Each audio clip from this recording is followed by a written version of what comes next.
round.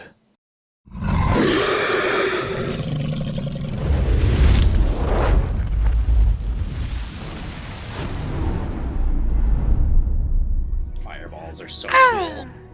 What?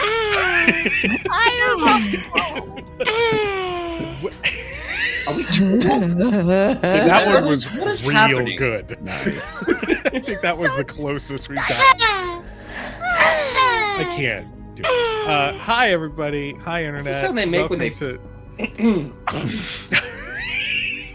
What is Go. that, It's PJ? too early. My God. My God. I'm going on mute. Hi, everybody. Welcome to Crit Hit Chronicles and Shadows over Baldur's Gate. As you can see, our beloved Basu's in the intro now. Our wonderful artificer. My son. Love him. My boy. Boy. But yes, I'm so excited. We finally have Basu as like officially everywhere in here because Tony, goddammit, you're like a part of this now. So deal with it. Before we jump into tonight's episode, a couple quick announcements. First off, if you look under the logos on that side, you see this little gray bar. There is a Ko-Fi goal for PAXU travel expenses because traveling... Lauren, it is quite literally right above your head. So when you looked up, it's right there. Okay. I'm just going to look at it all game chat. I'm going to keep staring at it. So you better fill it up or else you don't get to see my face at all, which, you know, Udazash will know. Udazash will know. As we all know, PAX Unplugged is coming up next month, and life was lifing extra hard. So if you feel like supporting the venture, by all means, you are welcome to do so. We have a bot going through the chat, as well as a link that will pop up with the place to go and donate if you feel like supporting. Regardless, you just tuning in means the world anyway. So thank you so much. I really appreciate it. I think, did somebody already do the thing? No. Okay. Sorry. The text is real small. Anyway, what was I gonna say? Tonight's game, Shadows over Baldur's Gate, for those who have not tuned in, is a spiritual sequel to the award-winning video game Baldur's Gate 3. So we are dealing with some heavy spoilers from the original source material. As much as we love and appreciate your support, we completely understand if you would rather stop and play the game first, which you should totally do. And then you can come back to and watch us later. You can catch up on the campaign over on YouTube. And otherwise, if you just want to still stay and hang out and see the chaos, welcome. Before we get into tonight's game, we have a quick introduction to our wonderful cast. Take it away, cast. Let us know who you are and who you're playing. Hi, I'm Lauren Urban, she, her. You can find all the stuff I'm doing at lauren-urban.com, which is my website. Just go to the front page. You see the stuff I'm doing there. Like this game tonight, where I play Udazash, the Dragonborn Ranger Rogue, who, now that we've taken care of the really boring parts, we get to do the exciting things, like blowing up a manor. Yeah. Hi, gang. What up? My name is Omega Jones, also known as Critbar across all social media channels. Totally not trying to do a thing as I do. What? I don't know. Do it. Do it. Did you know get vibing over here? Here we go. PayPal. But hi, yeah, Omega Jones here, also known as Critbar across all social media channels. I'm an active localist tabletop professional, hot mess incarnate. Talk about trades, master like 3 of them. And today I am Leopold Guthmore, our resident illithid scion, who is, you know, going through life as he does. Finally came out to his mom, I guess, in a way. You know, and is now exhausted as fuck. Because life. And that's that. Okay, great. Thank you. That's me. Hey, Cujo, love, baby. Look at me. I know. You did in fact put the link up there. I know I did. That's kind of what it's for. I'm going to need you to deal with the fact that people are going to support you. Hi, friends. Romans, countrymen, lend me your ears. You can call me Laura or Tutu or Laura Tutu. You can find me all over the internet, usually sub-iteration of _Laura Tutu, or you can just go to my website, lauratutu.com. Here and now, though, I am playing our Celestial Warlock, Divine Soul Sorcerer, Winifred Fithiach. And hello, I am Tony Rodriguez, or on the internet, you can find me as the Encounter Smith on YouTube and TikTok mostly. Tonight, I will be playing Basu Brightbolt, our beloved, adorable little gnome artificer. Yeah, that's me. Hello, everyone. My name is PJ McGaw, and you can find me all over the internet at PJ McGaw, but you're finding me here right now, today, tonight, on Chronicles as Marcus Hellhammer, the tiefling tattooist, pugilist, perfectionist extraordinaire. Last episode, I had to forgive one of the biggest bastards in my backstory. That wasn't easy, but hey, you know what? Sometimes that's just what healing looks like. And we are here to tell you a crazy, awesome story. But I'll do more intros where you can find me, what's going on, because there's, oh my God, I overbooked the next 2 months. But you'll learn about that if you stick around to the end of the show. But now I'm talking too much, so I'm going to just go right over to Cujo. Okay. And I am Cujo. I will be your chronicler for this evening. When last we left off, as Cujo finds music to play, our heroes had gathered together to go and find Mazekith, an abyssal tiefling in the service of Zariel, the Archduke and fallen angel who's had such heavy ties to Marcus and their torment from years past. They found Mazekith standing upon what looked like a gigantic steel watch that I am ignoring the chat. Thank you so much. You guys are wonderful. A gigantic steel watch that had been modified heavily, as the central power source was no longer a tadpole, but instead was a soul coin. A soul coin belonging to one former comrade of Marcus Hellhammer. You all did battle with Mazekith, and after a quick dismissal, then came upon a spectral aspect of the lady herself. Zariel had appeared on the field, and after a very, very scary few minutes, She tried to burn me alive. I forgot about that. Yeah, many things She happened. just wanted to kill. Mhm. Fine. I'll take her brain. Yeah.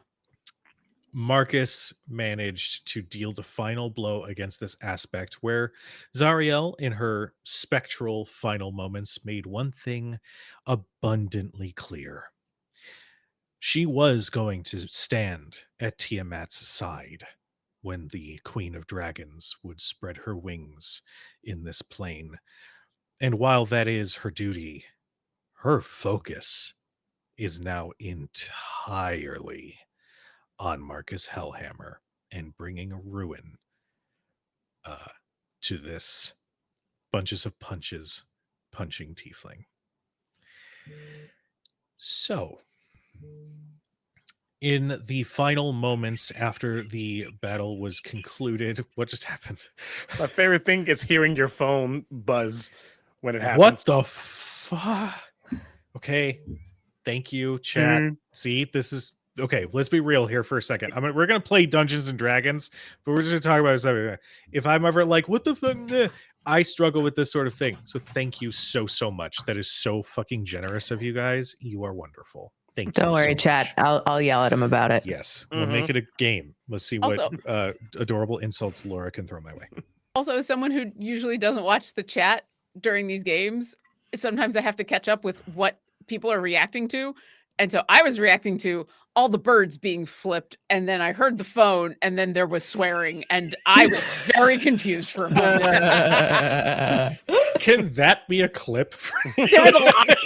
There was a lot. It was amazing. Anyway, in the final moments after the battle was concluded, they investigated the mirror that Karlach had been trapped in. And upon breaking said mirror, 2 other individuals had popped out. One being the adventurer known as Tav, which we will get into in a moment. But the other, as everyone in the party was so excited to see, was the Blade of Frontiers himself, Will Ravengard, apparated, now released from this strange prison of the Mirror of Life Stealing. exhausted, beaten down, but these adventurers are now eternally grateful to your party.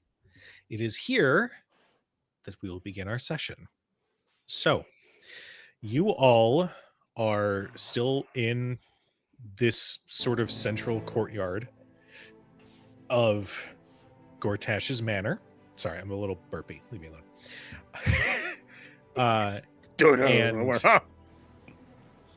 The music, yeah. The battle has concluded. Tensions have eased as Mazekith. Did you let him leave of his own power, or did anybody stop him? I believe Leopold banished him away because He was talking too much. Yeah. That's right. Yeah, He was but running his mouth. He just needed to go. That's fair. But otherwise, we it letting was... you leave, and you're still trying to talk shit. I will implode your brain. Yeah. Or Instead, you can go away. That's fair. yes. Entirely So fair. kind of left on his own power. Half Kind of left own on red. power. Yeah. Headache. Mm. Now, as Will and Karlach take a breath, as Karlach actually says, if you wouldn't mind just giving me 1 minute, I'm going to go over here for just a moment. This is about to go off. It's fine. I'm going to be fine, but I don't want anything to hit you. I'm talking too much. Be right back. Remember, I'd wall of forced. Damn it. Mhm. It's been 2 weeks. It's You're been a good. long You're good. 2 weeks. You're good. You're totally good. But because she said that last time, and I was like, I got you, wall of force. Got it. Yeah. Yeah. It was She consistent. she stands in this wall of force and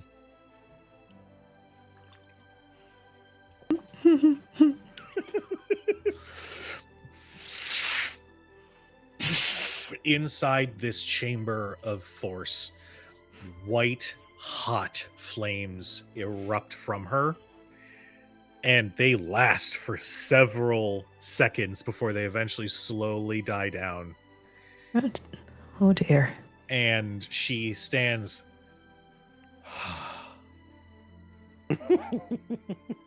That feels so much better. Thanks. I You don't can- know what that was, but it was kind of awesome. Inferno engine tends to go off when I don't take care of it. Apparently, being on this plane makes it get a little bit more active.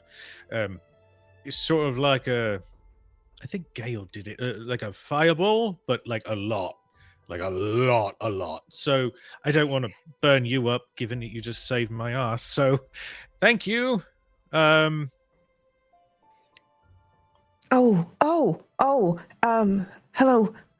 That's Utazash. Hi. This is Basu. Hi. Charmed. That's Leopold. Just on one knee, kind of heaving. And that's Marcus. Oh, He looks a little She- distracted. why do you look familiar? Oh, that's got one of those really handsome faces. And why do you sound familiar? Were you in the house at some point? Yeah, no, you caught Marcus. Yeah, you may remember me from the from the Proven Ground Arena. Oh, Zariel like to set up. right. You're the Uh-huh. one that owes me money. Thank you for that. I get to collect.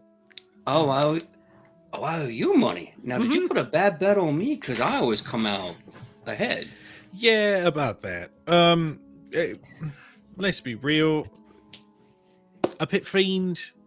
You knocked out a pit fiend when you were what?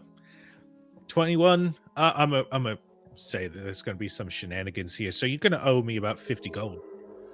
Hold on. First of all, that sounds like a you problem on me. If you put money on a pit fiend when old Marcus steps into the ring, that's just bad choices. She like pushes at the wall of force like I can't talk shit when this thing is in my way. Good. Marcus walks up and goes, all right, I'll tell you what. Opens up his bag, licks his thumb, starts shelling out gold coins. How much does old Marcus owe you for that match? It's been a long time. My mind's a little mush.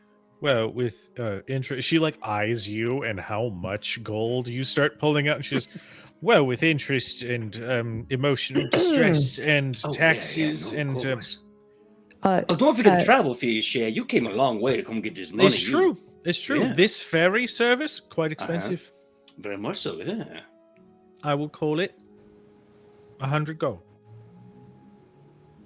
Well, I think I can do that just fine. Me, hold on a second. Get a few extra gold coins. Now here is 100 gold. Oh, but you behind a wall of force, ain't you? About that, Leopold, I think your name was. Can I just like open it slightly, force Marcus in, and close it off? 100%. Just like you can have your own little celebrity death match in there. I'm not doing the shenanigans right now. Whoa, chat! I'm just saying, Karlach versus Marcus in a my non to bet's the on death. Karlach. What was that you were saying? So once I'm inside, you see a big old grin on old Marcus's face, and he turns to Karlach and goes, "I think I was saying that you got 100 gold right here in my hand. You want to take it, soldier?" She takes it and says, "Soldier's my term of endearment. Don't take that from me." And she goes to put it in her coin purse and then realizes it burned away. Right. And she'll just hold 100 gold in her hand. The wall will fizzle. I think Laura will fizzle. Oh, Miss Karlach, was it? Yeah. Are you injured at all? Well, I'm a little worse for wear, but nothing terrible. All Nothing right. I can't shrug off tonight. Yes, much like Marcus here, I'm sure you're perfectly strong and capable. Do I have permission to touch you? Oh. If you wouldn't mind. Winnie just steps forward, just gently places a hand on Karlach's shoulder, and I'll use... How many do I have left? I've got I some would left. like you to first make me a Constitution saving throw. Ass! Forgot! Mm-hmm. Actually, no, Winnie wouldn't know. Yeah. Okay. On the die. 19 on the die plus 23? 23. You touch her and feel the heat of her skin, but with that high of a roll, other than a light burning feeling, it doesn't damage. There's like a brief but then I will use... I'll use 3 of my healing light dice Okay. for her. So that is 3d8. Nice. Nice. She gets 10 HP back. Okay. You see some of the wounds and scorch marks from magic start to heal. Oh, right. Well, thank you. Winnie, right? Yes, ma'am. I always like that name. So you do anything later, or and then Will from the other side, looking just as exhausted as Leopold, goes, Karlach, keep it in your pants, darling, please. I'm incredibly flattered, but I'm spoken for. Oh, yeah, that's right then. Well, hey, lucky bastard. And she wanders over to Will. Will is still sporting the tiefling horns. Boo. Still got a little bit of that fiendish quality to him. He is wearing a very a very Hell's influenced set of leather armor. It's clear that this must have had to have been picked up by some merchant or possibly scavenged or whatnot. He's still got the very ornate, beautiful golden and platinum rapier that's like on the ground next to him as he just fully lays on his back, arms out, and just goes, I can breathe. I don't have smoke in my lungs. And I can see the stars. Oh, I miss this. They'll slowly sit up. Ugh. Conveniently sitting somewhat close to Leo. I want to point out Omega is making these faces. Oh, I know. 100%. Leo is tired and not really looking at him, but just he's not tired. Just exhausted. So sorry. What do we do now? Looking at Udazash, Basu. Well, Marcus. Oh, oh, Lord Gideon. Now, it's Gideon here. What? Is more No. coming out of the mirror? Mazekith,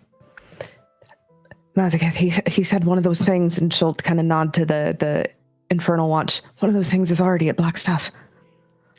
Oh, you want to send a message to Gideon now?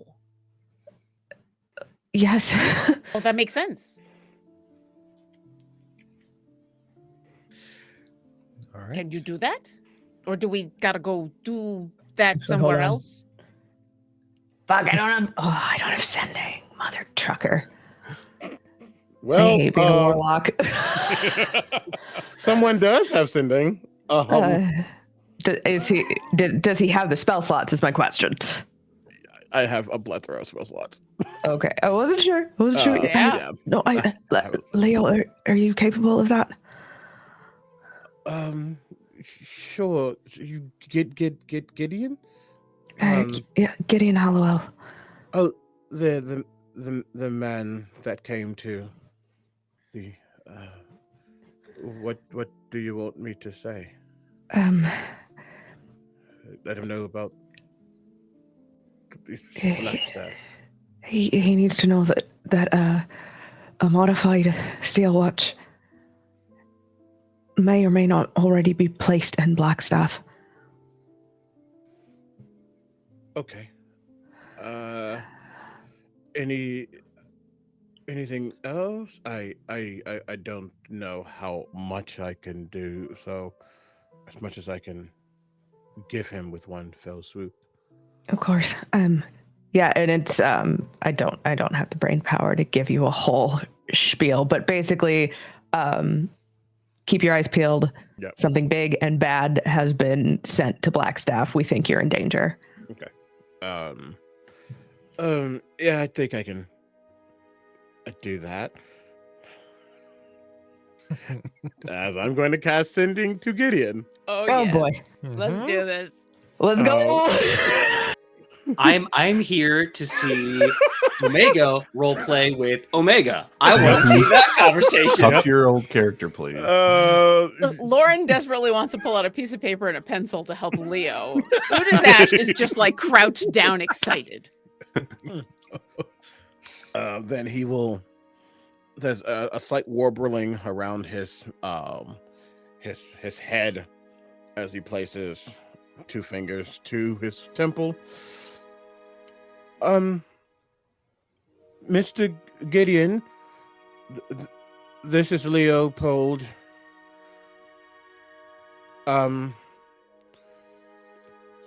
Big steel watch things might be coming to Blackstaff, apparently.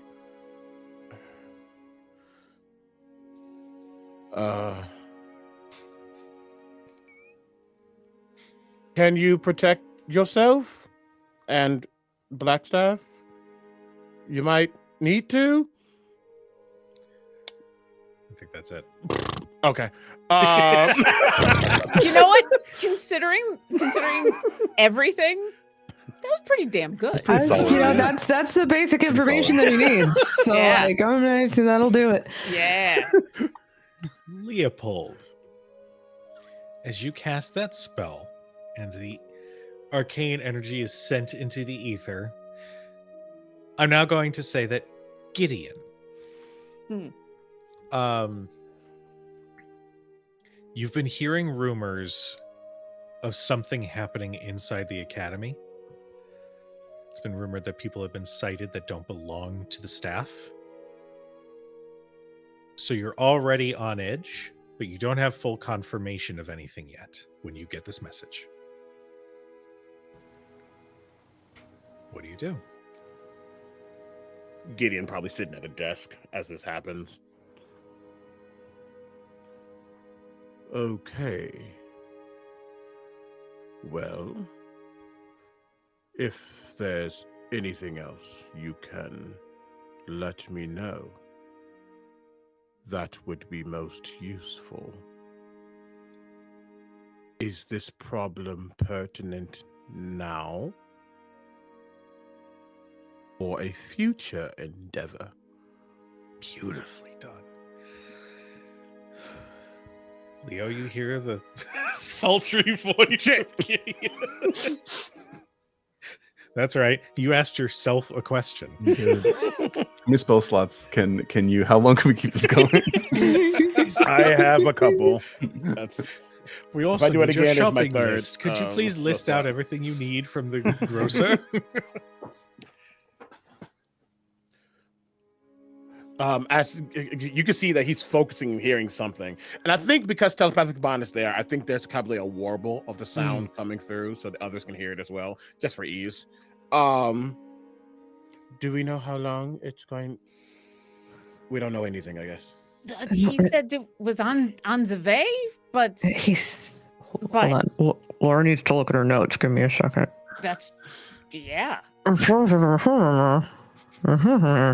Oh, yeah? Yeah, the only thing I remember is that Mazekith said that there was like a bunch of other A bunch like of Hellfire they've been Titans. dispersed. I think that they've been dispersed and are like on standby essentially. Yeah. Not Okay. activated. There was a wizard. Then this was what we saw in Maz's head because Leopold dug his way in there. Maz reveals that a wizard called Roderick has plans for the Steel Watch to be rebuilt and sent about on the continent. One was meant to be sent to and one has already been sent to Blackstaff. Thank you. Mm. I think for a moment you all see as the remembering is happening on all fronts, I think you all see a shift in Leo's face for a second, like a high insight from Winnie. Others too. There's a sudden, not sudden, but like a slow realization of something, but you don't know what.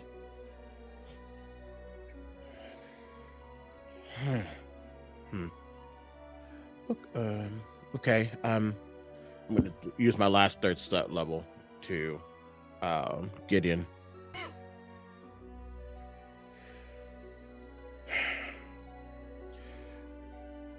Hi, Leo again. The Steel Watcher is there. Watch out for a man named Roderick.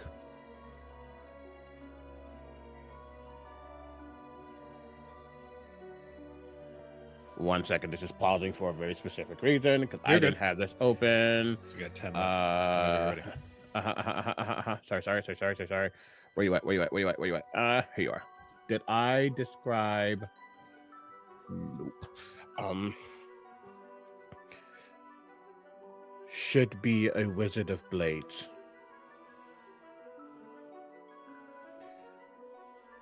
Gray eyes.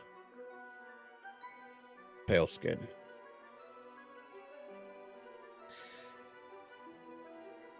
Message is sent. Gray eyes, pale skin. Noted. We'll search at once. Thank you. If there's anything we can do on our end as well, let us know. This Beautiful. That was 25, right? No. I think it maybe was. I don't know. It is now.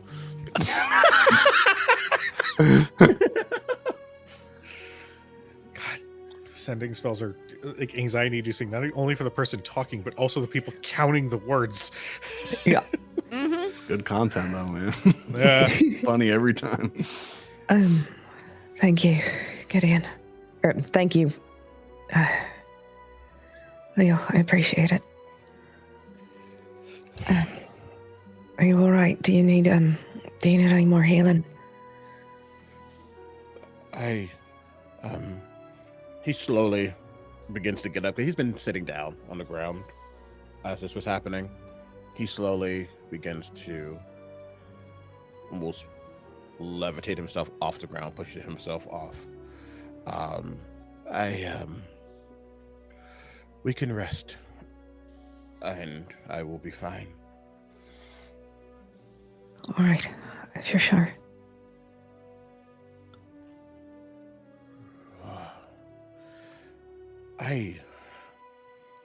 Sorry, at some point I think need to talk to my mother too. We're going to need to warn the patriarchs. There's more in the city. Mm-hmm. It sounds like we're going to need to warn a lot of people. And Basu, it sounds like we're going to want to look at what's left of this one so that we can tell everybody all about it.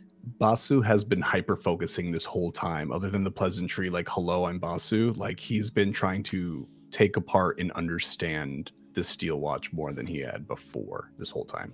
Okay. It's like hyper focusing, like, what goes here? What did they replace with this? Blah, blah, Love blah. that. Go ahead and give me a tinkering check.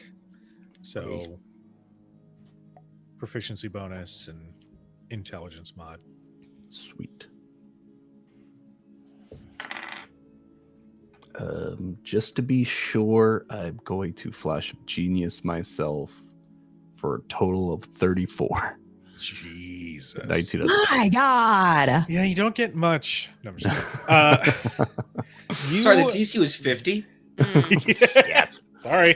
This is Kojo, 3.5. This is being extra, but I assume Basu, Tony, this is very important to Basu. Yes. I'm going to expend a psionic die and boost that even further. Thank you. First off, we were joking about the DC 50. Second off, I love it. It's amazing. I guess Beautiful. I just Yeah. wrote a 10 on a D10, so there's an additional 10. Oh my 44. God. So God, I wish I had close. something to help me get to 50 now. Maybe not need just- it, but Can I just Anything. invent a rune that gives him, I don't know, my strength modifier? No. So, Basu, you are immediately in artificer mode, and you are looking at the replacement parts, the modifications that have been done. The soul coin is the central power source. However, the metal that is being used here is not just hammered black iron. There is a type of material that you have read about to have come from the Hells, to be considered sort of like the next step in weapons manufacturing. It has a lot of potential to do a lot of dangerous things. This metal can be used to be considered as a magic absorbent, in that if fashioned right and attached with the similar runes, spells could in fact be swallowed by the metal and not directly impact or cause the intended effect. There are also some qualities to this material that would affect natural healing as well, meaning a particular strike from one of these blades, if fashioned from this metal, could reduce max hit points, or something far worse, in that divine healing or resurrection magic would not be able to function properly if a wound from this blade is caused.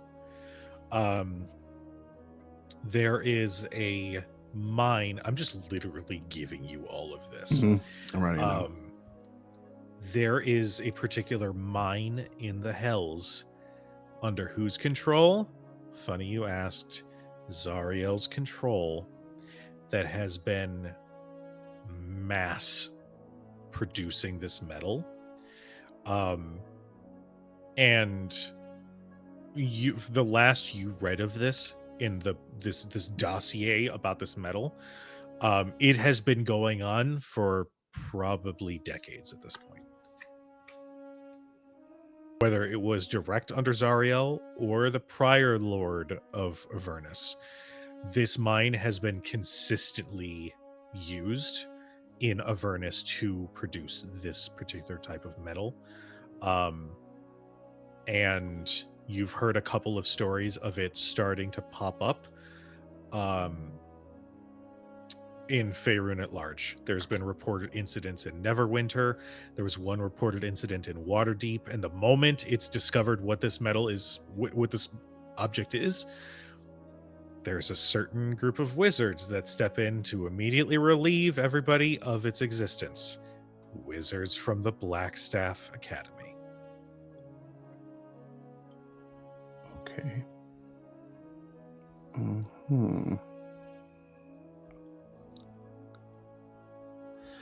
Well, taking it apart, he goes, they've replaced all the important structures with a metal material I didn't think even actually existed, other than hearsay of it. The psionic component has been replaced with this. I'm not exactly sure what it is, but it's hellmetal nature. I don't know, Marcus, if you know more. But it is not only replacing its power source, but also its kind of like central processing units. It's and I've seen no psionic thing in this construction comparatively to the old watch.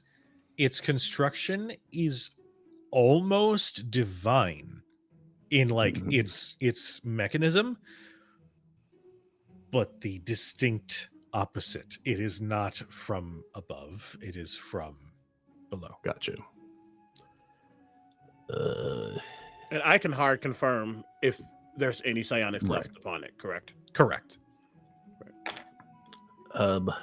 Essentially, from what the best way I could summarize this, it's almost as if Gortash had the Hells make this instead of Gondians. It's technologies and materials that we don't have access to. It's all from the Hells, and it's all a lot more dangerous. Oh, God. All right. Then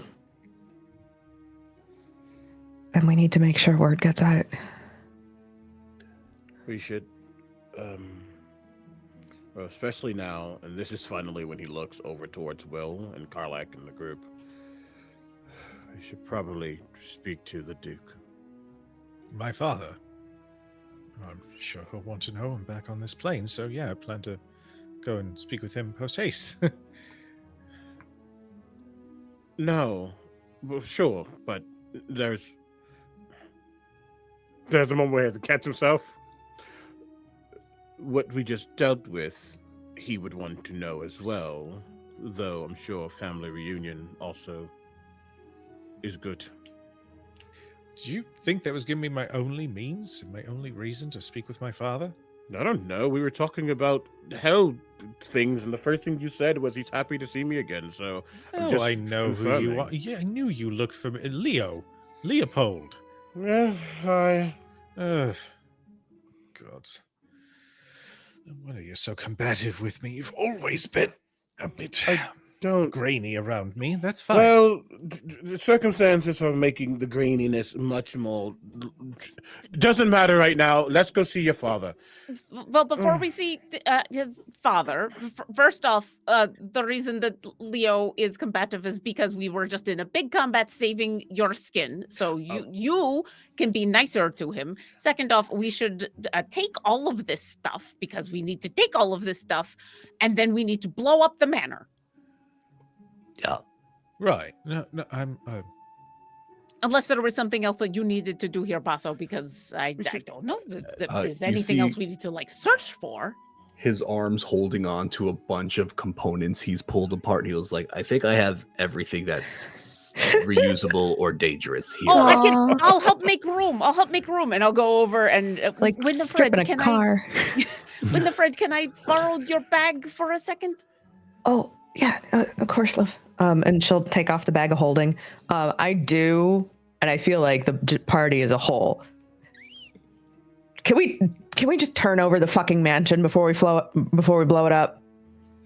Yeah, this guy had like so much money. There's got to be something we can steal. Yeah, no, I'm taking all this shit. Udazash just wants to help Basu make sure that like if there's other things that Basu wants to find or destroy, that's her deal.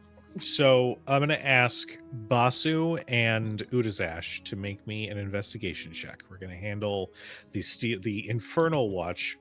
I love that term, by the way. The Infernal Watch really first. good. Yeah. And see what happens. Can I assist Basu on that? Sure. Yeah.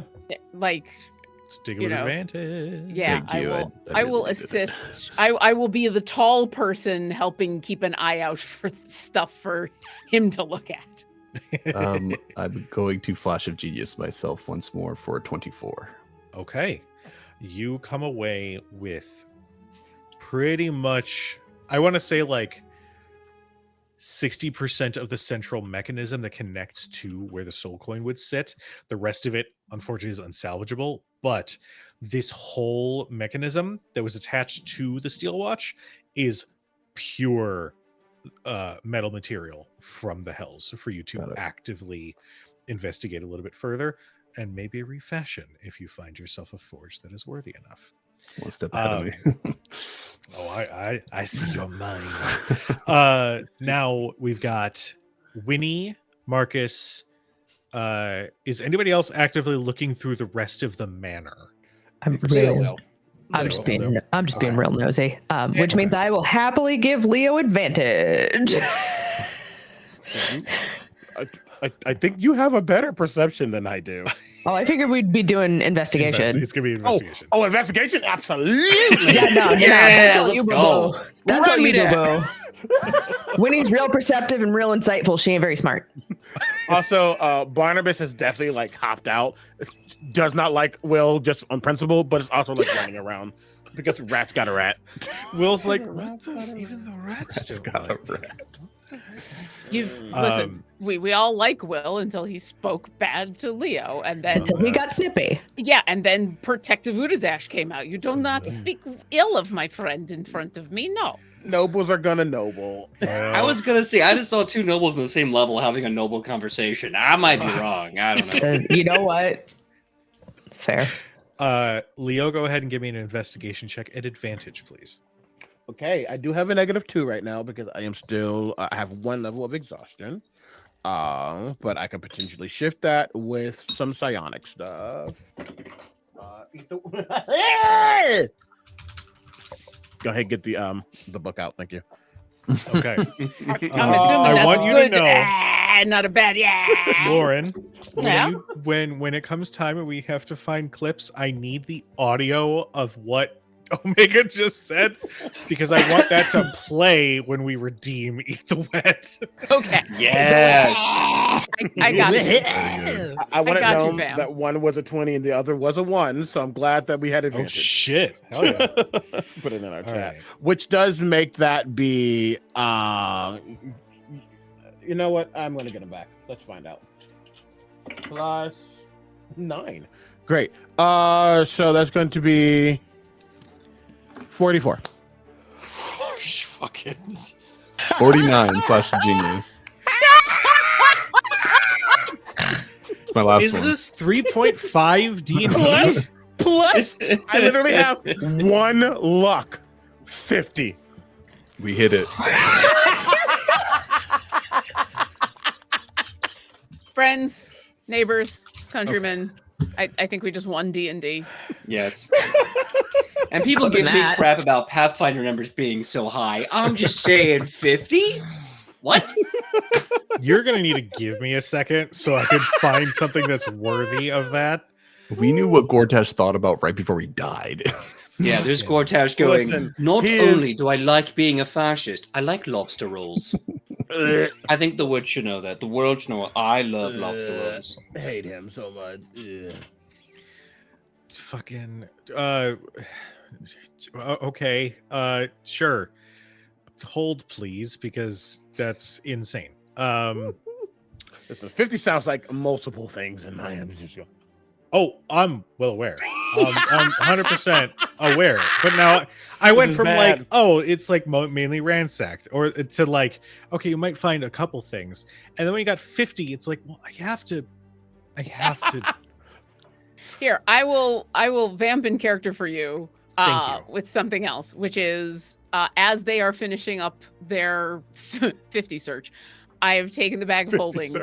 I've pulled out the giant bag of fireworks and placed it to the side, and I've helped Basu put all the little pieces of the Steel Watch Titan that we are taking with us into the bag of holding, so that he's no longer burdened with all that. Oh, Uli, Oh. can I assist you in this manner? Because I think Marcus, I think I got a good idea about what to do. Well, right now I'm just putting them in the bag, but sure, absolutely. What are you? Oh, I saw you reaching for fireworks. Like I say, all I'm gonna say is we can do like I did with my old tattoo parlor. We get one candle, all the fuses nearby, and then all I gotta do, let that fire burn. And I do that, and I do thaumaturgy, the whole thing go up on fire. Oh, that's very cool, but no, Basu gave me these, and she's gonna pull out the little clockwork dragon. things, the little Oh my dragon God, the heads on clockwork legs, bombs. Mhm. and Did she's you- gonna go, but, so I got the way to set them off, but I think what you can do is help me find the perfect place to put the giant bag, to set it up, to make this whole place go boom. I think you're going to be the perfect person to help with that. You know, Uli, I know you're giving me a silver medal here, but I gotta be honest, I like silver better than gold. Give me that bag. Let's see what I can do with that thing. Yeah. Let's do this. And so yeah, she'll help Basu put all the pieces into the bag of holding, and then we will go off while everybody else is finding things on a 50 to go find where to place this bag to destroy this house. Did we determine how separated Gortash's banner is from the rest of Baldur's Gate? Because we don't want this explosion to have repercussions for the other spots. It is Yes, and it- also that this bag was not going to be big enough to like boom out. Yeah. Yeah, that Yeah, I this think we is made going to an be a effort to contained. like calculate It's that. just like an implosion versus an explosion. Yes. Right, Yeah, like it's like a professional structural damage. demolition as opposed to like there's definitely enough distance from the grounds around the manor that like like snowball's chance in hell that somehow some fire would Great. Bombs expand away. beyond that. Bombs away. So Bombs away. let it up, let it up. I'd say- you with your 50. And I just want to confirm too. This is both Winnie and Leo. Marcus, you are with Udazash working on Big Boom. Okay. Big boom. So you guys know that Gortash was a servant for years to one of the Dead Three, which meant that the standard rudimentary means of tearing apart this manor, obviously it's effective enough because it looks like shit. Everything that looks valuable has been taken. But you know that there's got to be more to that. You search through and find his bedchambers. And you sift through. I just literally Googled a thing and then it disappeared from my brain. Thank you. Okay. You sift through and scour everywhere. If this man had a secret stash, he's going to keep it close to his chest. He's going to keep it close where he can see it, open it, take a look, make sure everything is good. Leo, as you are looking along the ground, you see the smallest of symbols, like in one of the floorboards. And it's like tucked in the corner, where like to anybody else, it's like, oh, it's just an imperfection in the wood, or like, oh, maybe this wood plank was done with like a knot in the wood and they just sanded over it. It's part of the texture, whatever. This small symbol is the symbol of Bane. And you feel around a little bit, and probably through a means of both physical and using your latent, telekinetic mage handiness, you lift this floorboard and you find that it's like a full drawer. It's not that wide. It's maybe about 5 or 6 inches long, 2 or 3 inches wide, and it lifts and it extends out almost like a lockbox. You set it down, and I'll just say, because you got a fucking 50, you found magic traps, you disabled magic traps, we're moving on. Inside, you find 3 stacks of 100 platinum that are just like... You find a bracelet that gleams and glows with all manner of arcane energy. And I will say, you also find an Ioun stone.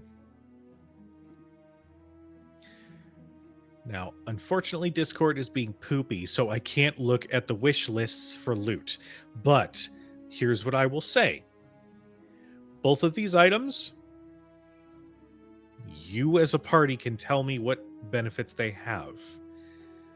Because the Ioun stone, you get to choose what it impacts. The other, and again, because of your 50, I'm just going to give you the name of this thing. You don't have to identify it. Because the other thing is Big B's Beneficent Bracelet, which is an artifact. You can roll on that's so good. beneficial properties, but with 1 detrimental property. Oh, that's so good. Basically, Big B's bracelet gives you Big B's hand at 9th level,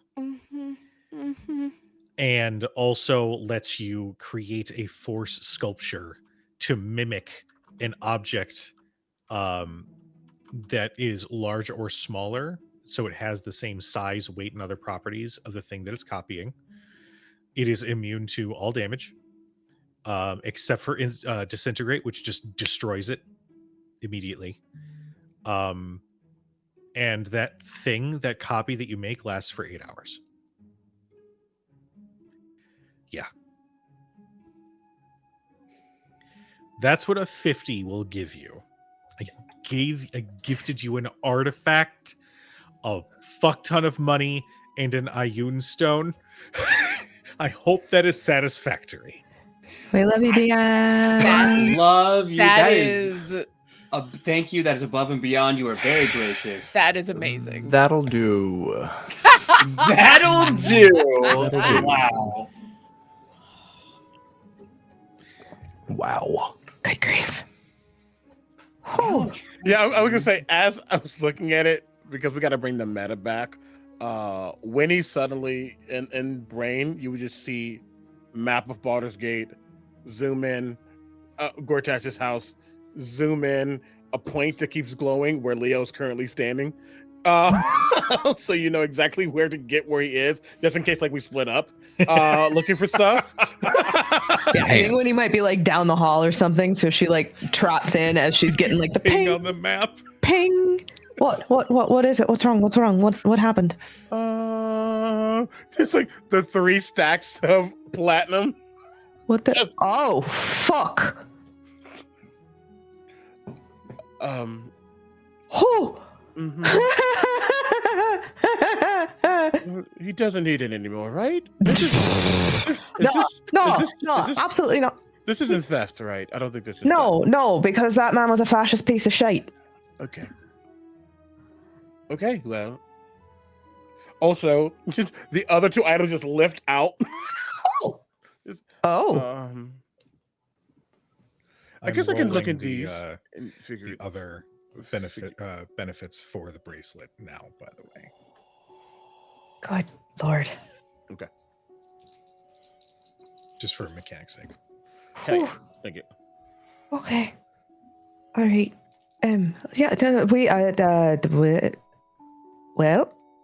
Party funds have been properly refurbished. That's Whew. I don't think I've ever seen that much platinum in one go.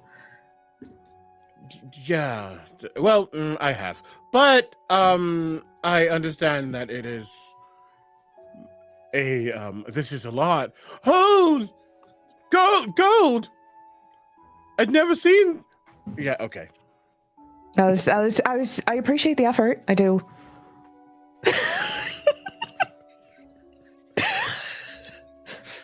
Wow. Couldn't resist, huh? No, let's get this back to the others before they get a little too fire happy. Okay, well.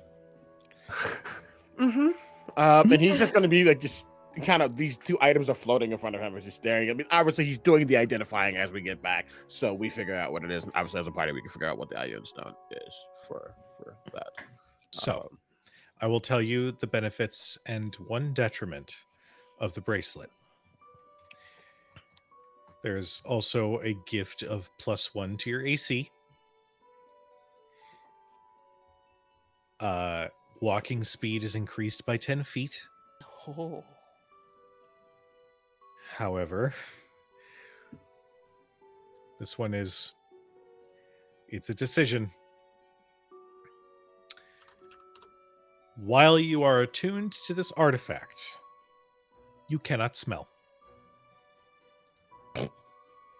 Well, Udazash isn't taking it. Not that she was going to take it anyway, but with that, no. That is such a random detriment. No. That's random. I kind of love it. Everything Literally. else is like, oh shit, this is a minor, but like that. I don't want to edge the decision in any way, but Basu's already not doing great in the whipping He does department, already so have- I'm just saying that I don't know how much of a detriment that'll be for Basu. Oh, buddy. Baby. The struggle is real. Oh, my Oh, God. honey. You know what? Honestly, I feel like as the newest party member. Yeah. Oh God. Okay. Yeah. So I'm assuming at that point we make it back down to the courtyard as the last of the explosives have been. Yes. Yeah, Marcus and I come walking on up looking very pleased with ourselves. Marcus, that's going to be awesome. Oh, one of me is going to be the biggest light show that anyone's ever seen in Gortash's silly little manor. What did the 2 of you find? Go ahead. We've added about 3,000 gold to the party funds. Oh, nice. And some items that we might want to take a look at once we're out of this place. We've still got Tav, Will, and Karlach with us, yeah? Yes. I will say, just for posterity and not wanting to take moments, they are gathered like at the entrance, like ready to start heading to wherever, whether it's whether it is to Archduke Ravengard or what have you. They are ready to leave whenever you guys are ready. I think for one moment before we separated from them, I would try to get Karlach's attention. And what's up, soldier? Hi, Basu. We've briefly met. Oh, right. You're the one with the arms. Yeah. You got there. Thanks. That means a lot. You're kind of famous. Anyways, Listen, I don't know too much about infernal engines or your whole deal of what you have going on, but Right. I just took apart that thing, and it's used some experimental isn't the right word because they don't really experiment in the hells, but a new type of metal that I think has been coveted for a while. I've heard. I don't know if what you have already uses that, but Infernal Iron. Yeah. I maybe again, I'm not an expert on infernal mechanisms, but this thing is it's wild, and I just hand her a couple of pieces of it. I was like, I'm assuming you know technicians who know more of this than I, but if that could help you in any way, it might be a start. Yeah. And she like finally puts the pieces together. This thing is made up of infernal iron. Mm.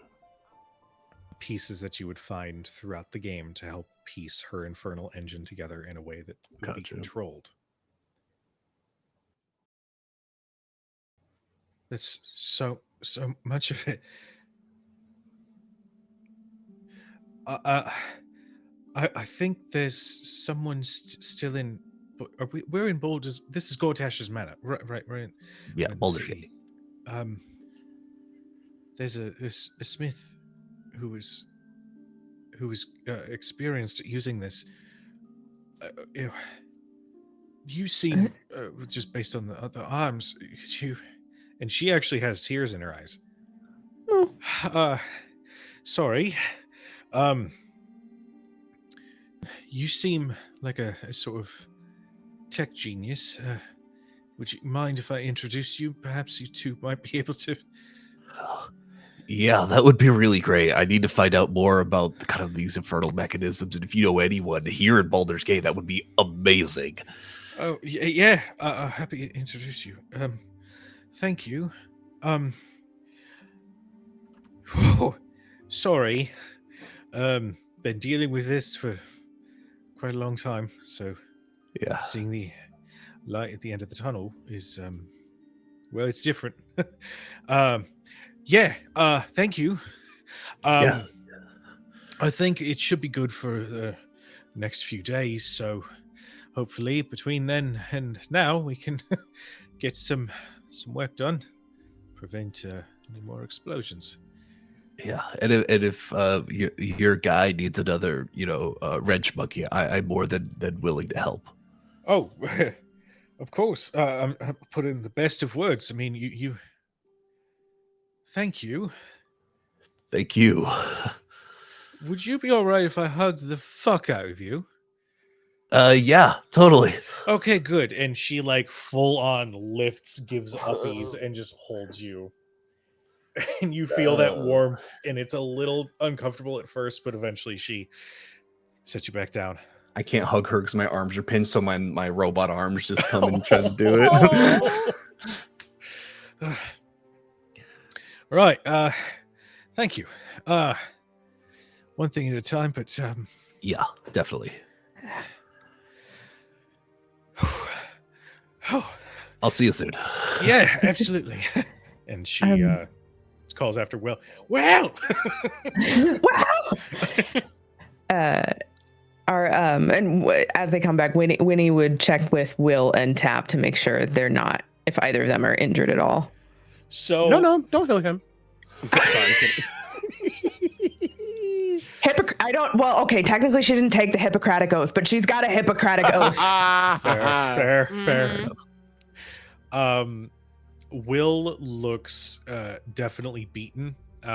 You can tell there are some bruises and marks on his skin that definitely look like could have come from bare fists, probably from Mazekith.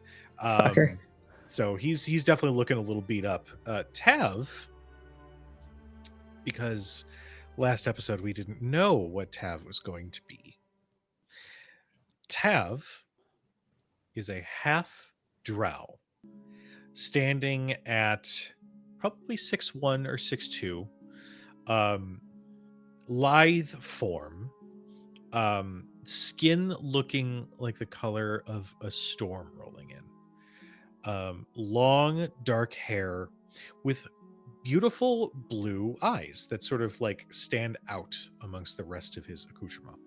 He wears a fine set of light leather armor that has like a style to it. Even though he's traveling in the hells, he was looking good while he was doing it. On his hip, you can see he's got a pan flute. Across his back, he's got a lute. But at his side is another rapier with a basket hilt, very ornately crafted with red and platinum elements in the basket. The blade itself looks quite sharp, and he is full on like face down, like anime pose, arms out, like Oh, buddy. So Winnie will walk up to Will. Do I have your consent to touch you, Master Ravengard? oh, of course, thank you. So he's gonna get a first level cure wounds. Counter spell. Listen here, you salty motherfucker. I live for that. I love it so much. When no one's watching, there's Leopold going, power word kill.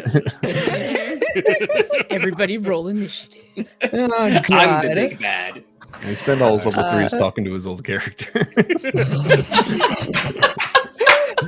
Will gets 17 HP back. Okay. Those bruises and wounds slowly heal up and the color returns to his face. Thank you. You're welcome, sir. And then she'll walk over to Tav and just kind of crouch and just sort of gently tap him on the shoulder. Excuse me. Everything hurts and life is pain. Because tonight will be the night that will fall for you. I love it. It's like, it's not a face, Mama, but drow. Oh no!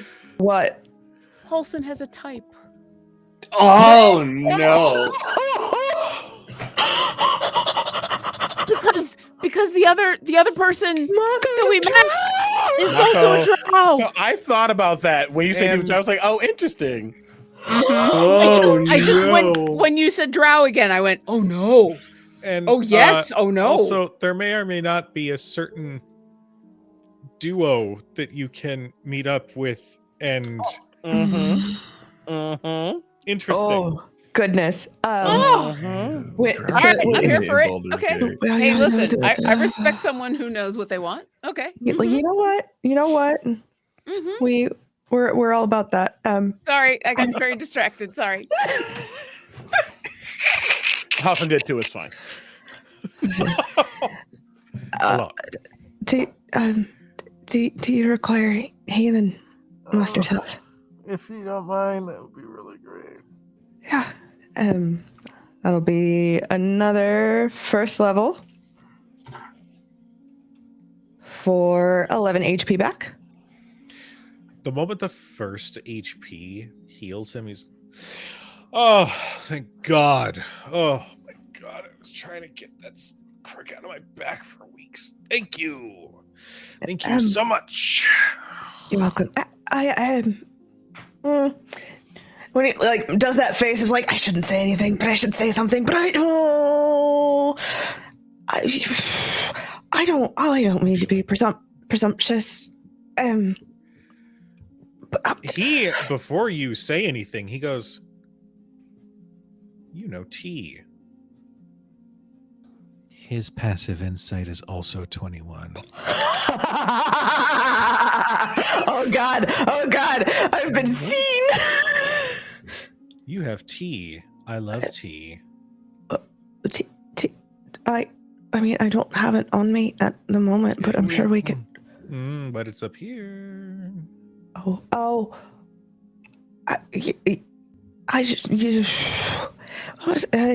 Sorry, what was? You might want to check in with Halson. Oh yeah, Halson. How's he doing? Not great. Love, not great. Oh, Yeah. you're the person he was talking about that he misses. He misses you very much. You should really go talk to him. I'm sorry. It's just he was real busted up when he saw him, and I understand if the communication was. I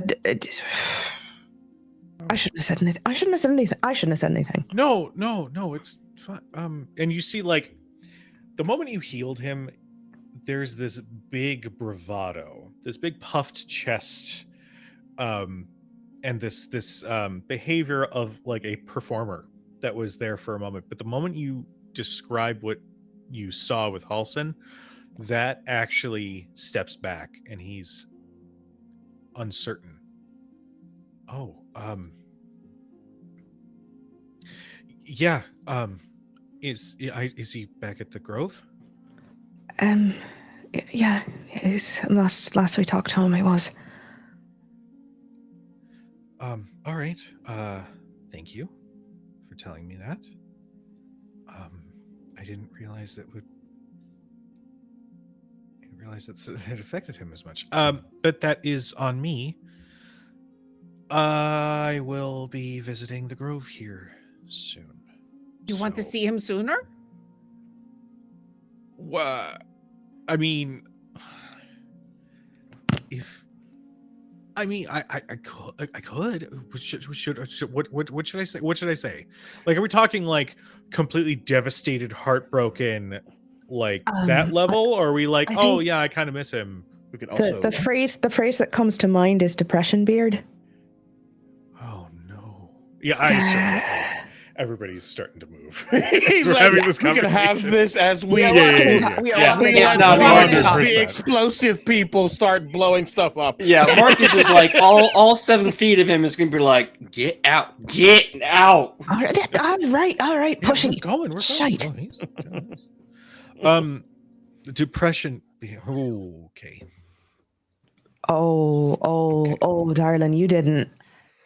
I didn't what? What you did I not do? No, as far as relationships go, was there a conversation about that before you left? Well, Are you supposed to talk about the depression beard before you leave? No, Oh, did I just call him out?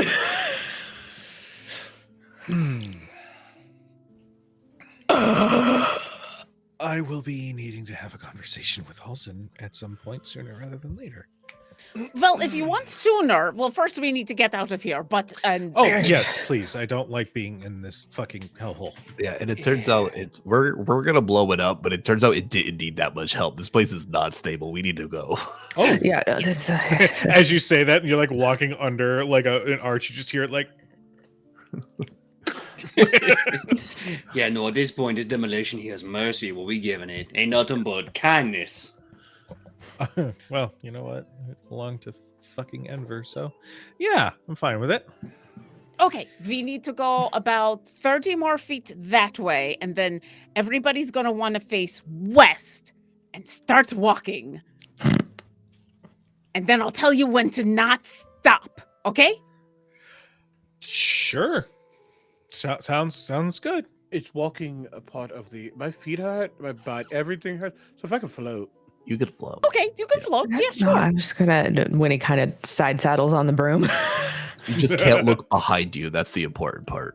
Yes, absolutely. Yep. I'm just gonna like be barely holding on to the broom, but I'm also flying. But it's more like I'm levitating and letting the broom carry because I'm so tired. I love exhausted Leo. In the best. The squid is tired and needs a nap.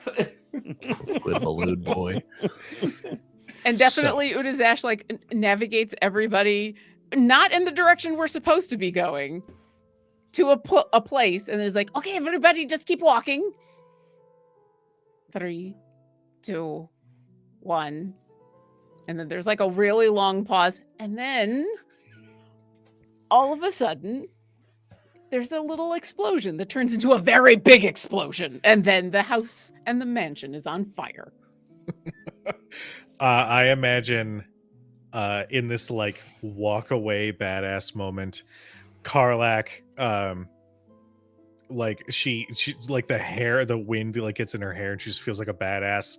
Will is like sheathing his sword, looking all cool. Tav is like picking up a pan flute and then quickly changing their mind to try to grab their loot, but then doesn't, and then they're trying to find something cool to do, all in slow motion. Basu's yes. you got your arms out. It's like double fist. Like my fist is up, and then the robot fist is up. Wait, are you full on Breakfast Clubbing it? Yeah, Just yeah, like, absolutely. boom. Hell yeah. Yes. We love to see it. I'm gonna say Marcus, like, hat tipped down, cigar here, like snaps his fingers, like a little bit of flame comes off the thumb, starts lighting that cigar, and he's walking with that one foot in front of the other swagger, and blows the smoke just as the explosion hits him in that silhouette. Nice. So And then there's Winnie and Leo just floating. We're just tired. I love it. We're like aura farming, like absolute mad lads. And like the casters are like, I'm tired, I'm sweaty, I want to go home. I'm out of spell slots. I want to take a nap. I want caviar and creme fraiche stat. And yet somehow they are still perfectly silhouette, looking badass in this moment, because all you see is the silhouettes. You don't see the tired face, you don't see the sweat, you don't see the grime, you don't see the blood. All you see is they just swag. Epic. Swag. I think I legitimately need art of that whole. I was gonna say that with a combination of Baldur's Gate characters and this cast. I can't help with the Baldur's Gate character. That would be cool. But I can help. You heard it here first, chat. If you what? You did that already? What? I can't go to the Discord right now. God. I can't my okay. God. This is so okay. First of all, Leo, you look so badass as hell. You all look so cool. So last week, Luke and I might have had a little chat. What the fuck? Oh man, I love how I am married to to the best person in the entire world who is an artist and everything. That's fucking. I can't pull it up because Discord's being stupid for me. I put it on stream if I could. Okay. Wild. I wasn't even going to send it right now, except when you're just like, we need to get art of that. I'm like, well, damn, that is. I'm saving that on my phone. That is really like, cool. Sorry to edge you guys, but it's really cool. We'll get it up. We'll get it up for you as soon as we can, chat. Just know I'm gonna do the cheap way, and then we'll get a better way later. But the cheap way is happening on the phonesies. Here you go. This is what was sent in the Discord, by the way. That's so cool. That's my husband. Oh, my heart is so happy. We had a little chat last week. That is some real aura forming, though. Like, for real. And he drew that because he loves. He's amazing. So. It's perfect. Thank you. Holy shit, my heart. Okay. Whew. That is. Wow. I think that's got to be everywhere. That has to be everywhere. That's too fucking good. Okay. Wow. So cool. Me. So fucking fuck. All right. Wow. The epic explosion happens behind you. And I imagine because these are fireworks, while the big explosion's happening, there's still several just the sound of rockets just flying off. There's a going on, and every time you think Udazash is going to turn around and look, and Winnie with the giant insight knows that every time there's the she wants to, and she resists the urge every time because it won't be cool. It won't be cool. Wow. The house and the manor and some of the surrounding grounds are erupted in flame. Enough that as you are all like continuing to make your way down and like along the street to start heading back Where are you guys headed to? Are you heading straight to High Hall? Yeah, where are we going actually? I now think that I've got the survey, where are we actually going? Straight to High Hall probably needs to be. I think Yeah. so too. Yeah. And I think then because of that, while we're moving, I'm gonna use my fourth level that I have, and we don't gotta do the whole RP for it, but I'm gonna use the fourth level that I have to contact my mom. Okay. And let her know that like urgent, everything's fine, but meet at High Hall, gather. Okay. We're coming back with news. Yeah. Okay. And she knew where we were going. She did, So, yes. Yeah. Okay. Yeah. We let them know because we wanted to let them know that there would likely be an explosion and not to worry Yep. about it. Yep. Yeah, That's right. I'll say she responds quickly and says, "Of course," and in the 25 words or less, says that they're going to immediately gather everybody together. She does end it with saying that she's glad to hear your voice and that you are safe. But as everybody gathers to head towards High Hall, I think here is where we're going to take our 10-minute break. So to chat, thank you guys so much for tuning in. Thank you so much for the support. The text is difficult for me to read, but I believe that says over 20%. Is that what it says? 21%. 21%. You guys are amazing. Thank you guys so much. That seriously, it makes my heart happy, and I'm not going to get emotional because you that would can. be, I could. It'd probably be at the end of the episode. And it would be totally Spoiler. normal. And it would be absolutely valid. Thank True. you guys so much. This is so sweet of you. Thank you for supporting the channel. Thank you for helping me out. I really appreciate it. If I miss out, it's going to be serious FOMO if I get We'll to make see it my work. friends. So We won't let it make it happen. work. But We'll figure it out. take your bio breaks, get a snack, get a drink, take your medicine if you haven't, and we'll see you guys in about 10 minutes. Bye.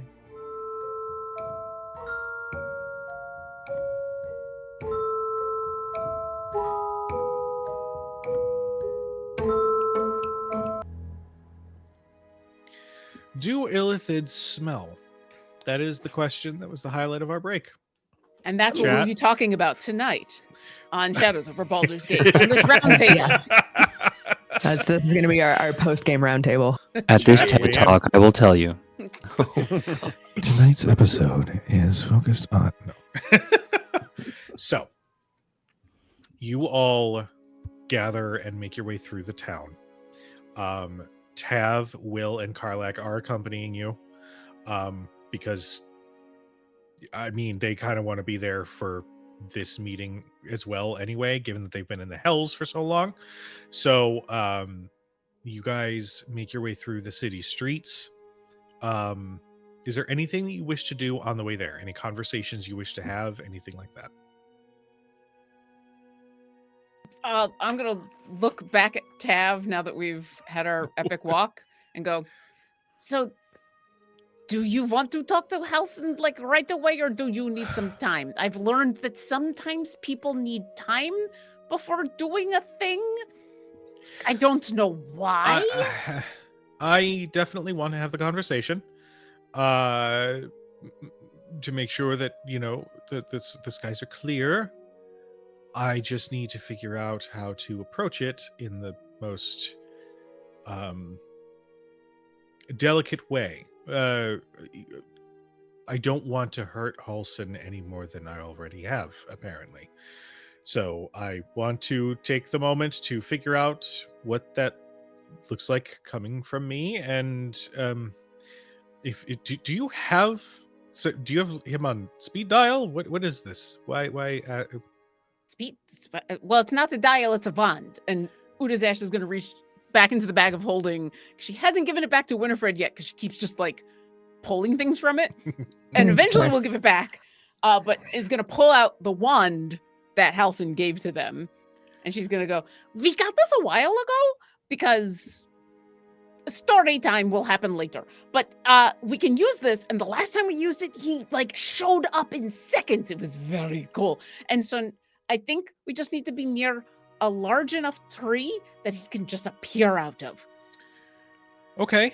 Why don't we see how this plays out first, if only it's just so I can make sure I'm in the right headspace to have that chat, if that's all right. You can only be in your head. What other head are you going to be in? I like you. I like you too, but like, what other? This is one of Vinny. This is one of those things. Is it? This is another one of those things. Is this a noble thing I don't understand? Oh Is no, this-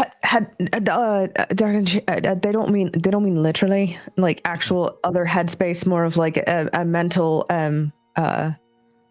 state of mind. That's the word. Thank you. Okay. Which I also don't understand why you wouldn't want to just talk to someone immediately, but the wand will be here in the bag, and then the bag will be with Winnie, because it makes more sense for Winnie for you to have the bag. Oh, all right. You doing this, Sash, when he just feels like the bag being shoved in his chest. She kind of like wobbles on the broom for a second. Ooh. I appreciate it. Believe me, it is a top priority.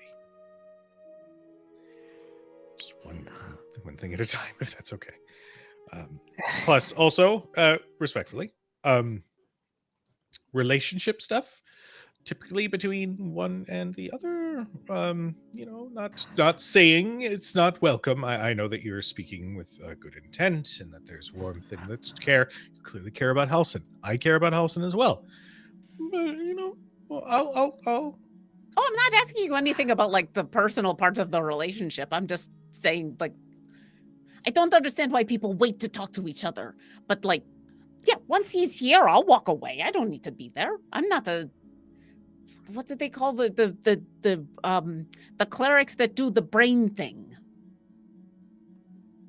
Winnie, what did they call the clerics that do the brain thing? The cleric that do the brain water. Yeah, clerics that don't heal the body, A they heal the therapist? mind. Yeah, you told Yes, him that. Teo because you. Yeah. Yes, Oh, yes. I'm not one of great. those. Right. I think Tab and Winnie are kind of making the same face. He's just kind of like he slows his pace a little bit, just so like there's a little bit of a distance with Una's Ash, and then he as he does, he's like, okay. And then Shale is right here, and she's like, I love Shale. you should talk to him though. And he's like, thank you. I'm going to add. Okay, go ahead. While that's like happening, Leo would have like slowly floated down. He's not like flying in the air, but like slowly floated down. Actually, like floated down to be right next to Will. Oh. And then fully on ground, walking now. Hands behind back, clasped. So I want. Let's be clear. You're older than me by a couple of years, so I shouldn't be the one to have to do this. But when we get to the High Hall and see your father, my mother's also going to be there. I would assume so. She's a part of the council, isn't she? Mm-hmm. My mother, there's a long story with that you don't really need to know right now. You were the only one that was gone. But what matters is they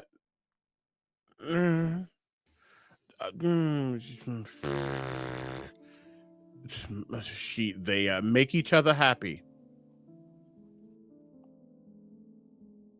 Like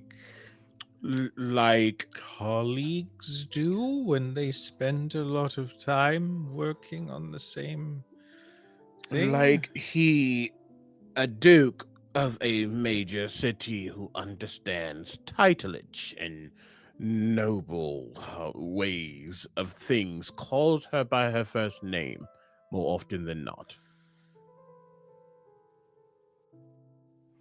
Oh. Mm-hmm.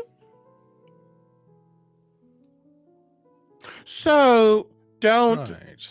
do things that will hinder that. She's been I through a lot. feel. There it is. All right. I agree. On the condition that the same goes for you as well.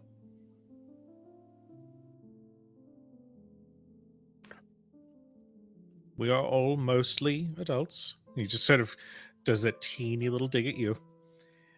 And our respective parents are mature enough to. There's a little shiver that is visible. To find happiness and companionship with whomever they wish. But I would say the same would go for you as well, Leopold. That's Leopold to you. Wait, you said that. Did I not say Leopold? Oh my god. Also, I didn't realize when I snapped earlier, first off, I apologize. I was not aware that you were one of those involved with freeing me from that goddamned mirror. And if I had known, I would not have reacted in such a way. I would instead say, thank you very much. It has been quite a long time stuck in that mirror. And I thank you for the effort that you put forth in freeing me from it. That's what I would have said, but now I'm just going to say thank you. I didn't free you, but I'm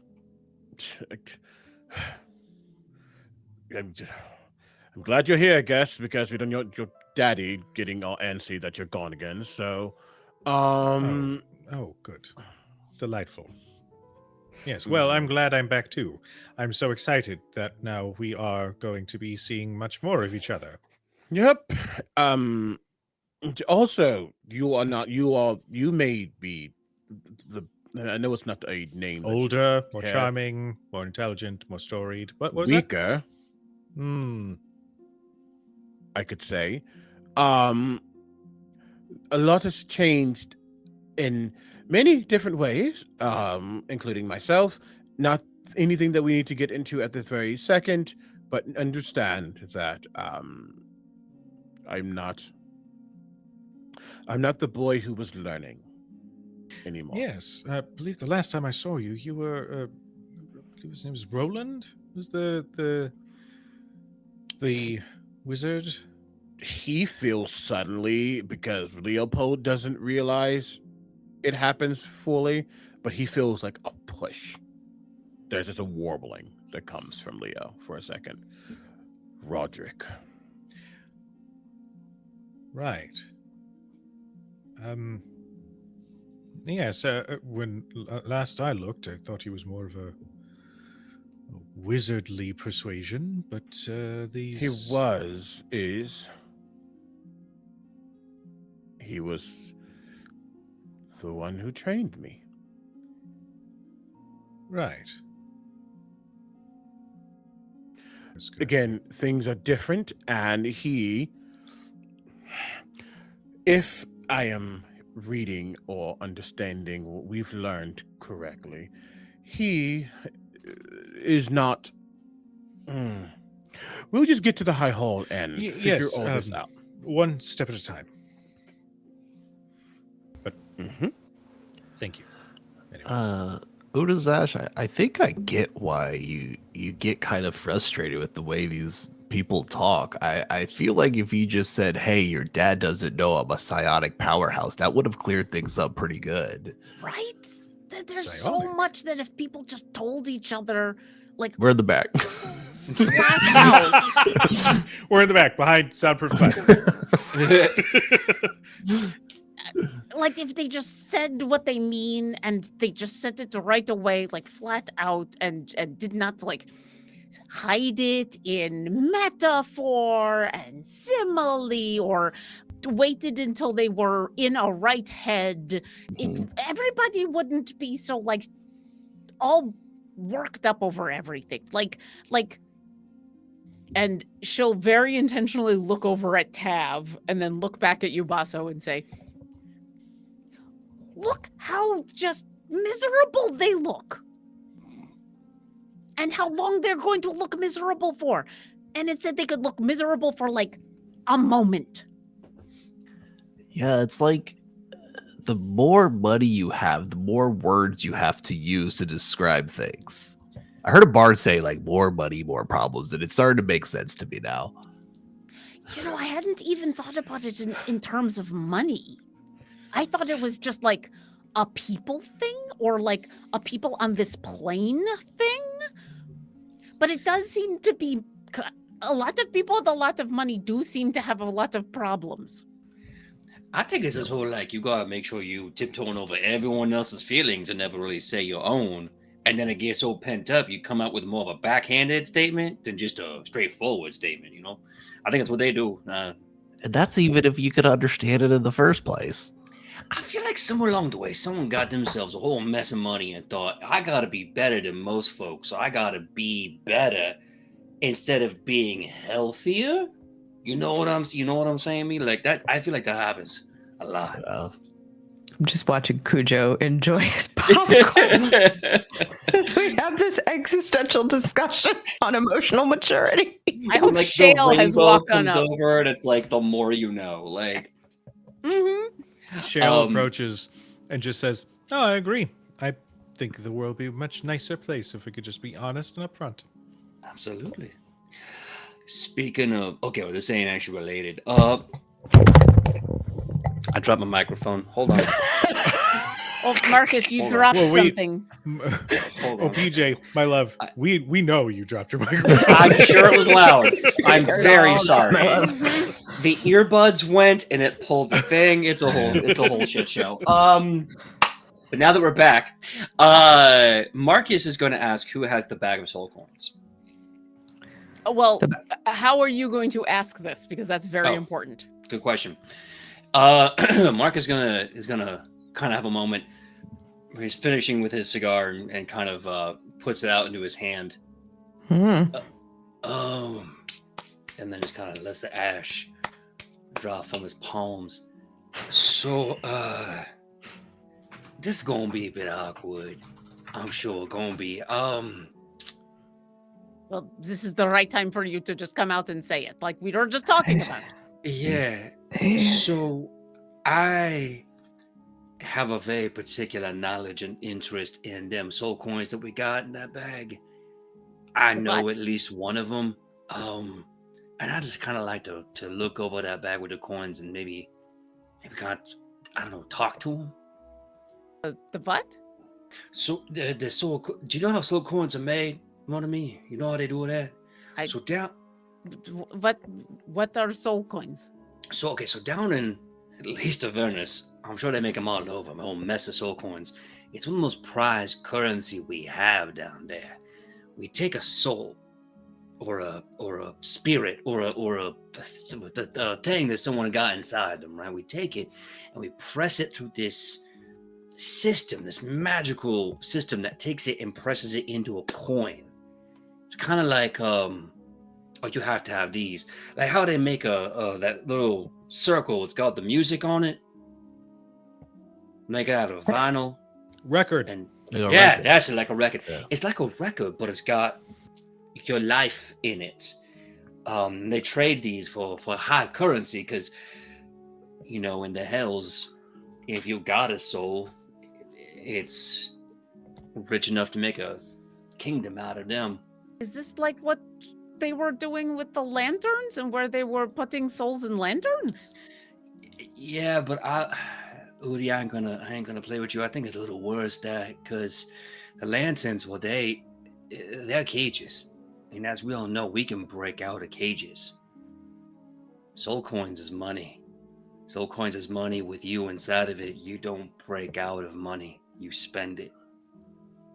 Basu sounds- will pull out worse. the one that he took from this the steel watch. Is like, this is a soul coin.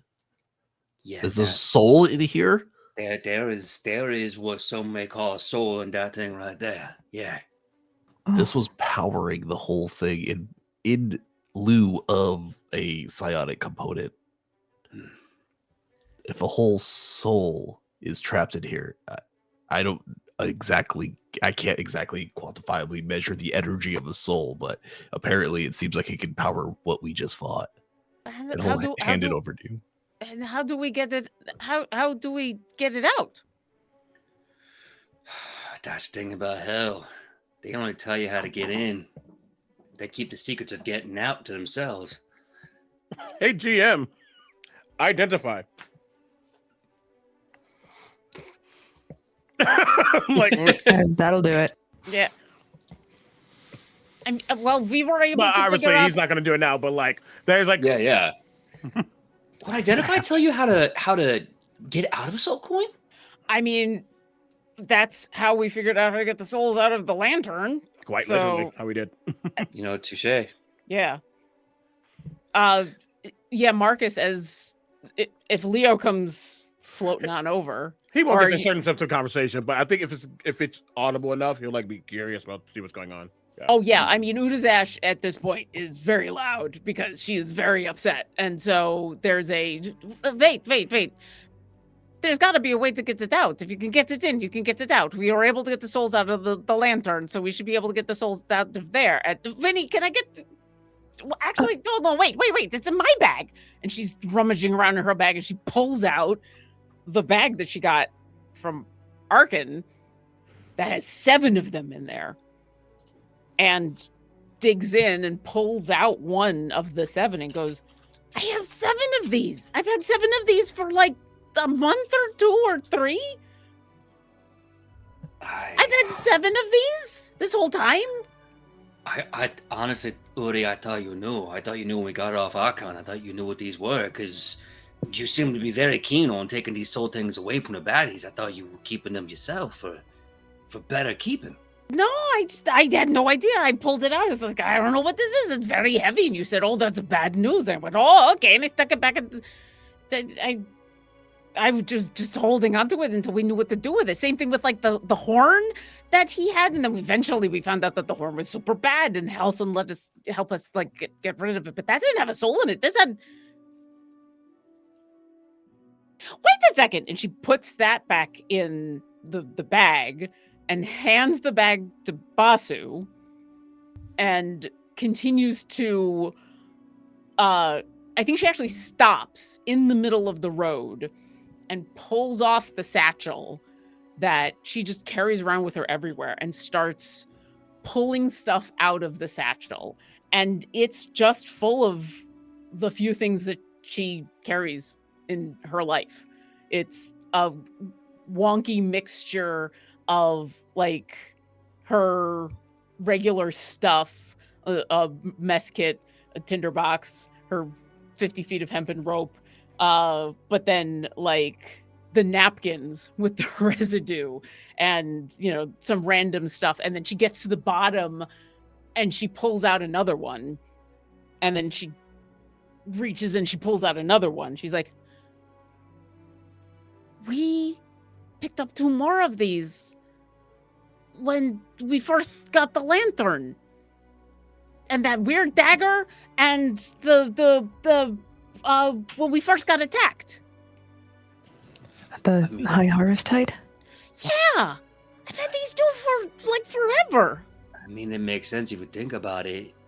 You're trying to collect souls for a lantern, and you don't know how, you don't know how long you're going to be needing souls for. You keep them in coins, maybe throw the coins in the lantern or do some other ritual, which would tell me that there's a way to get them out of there if they're in there.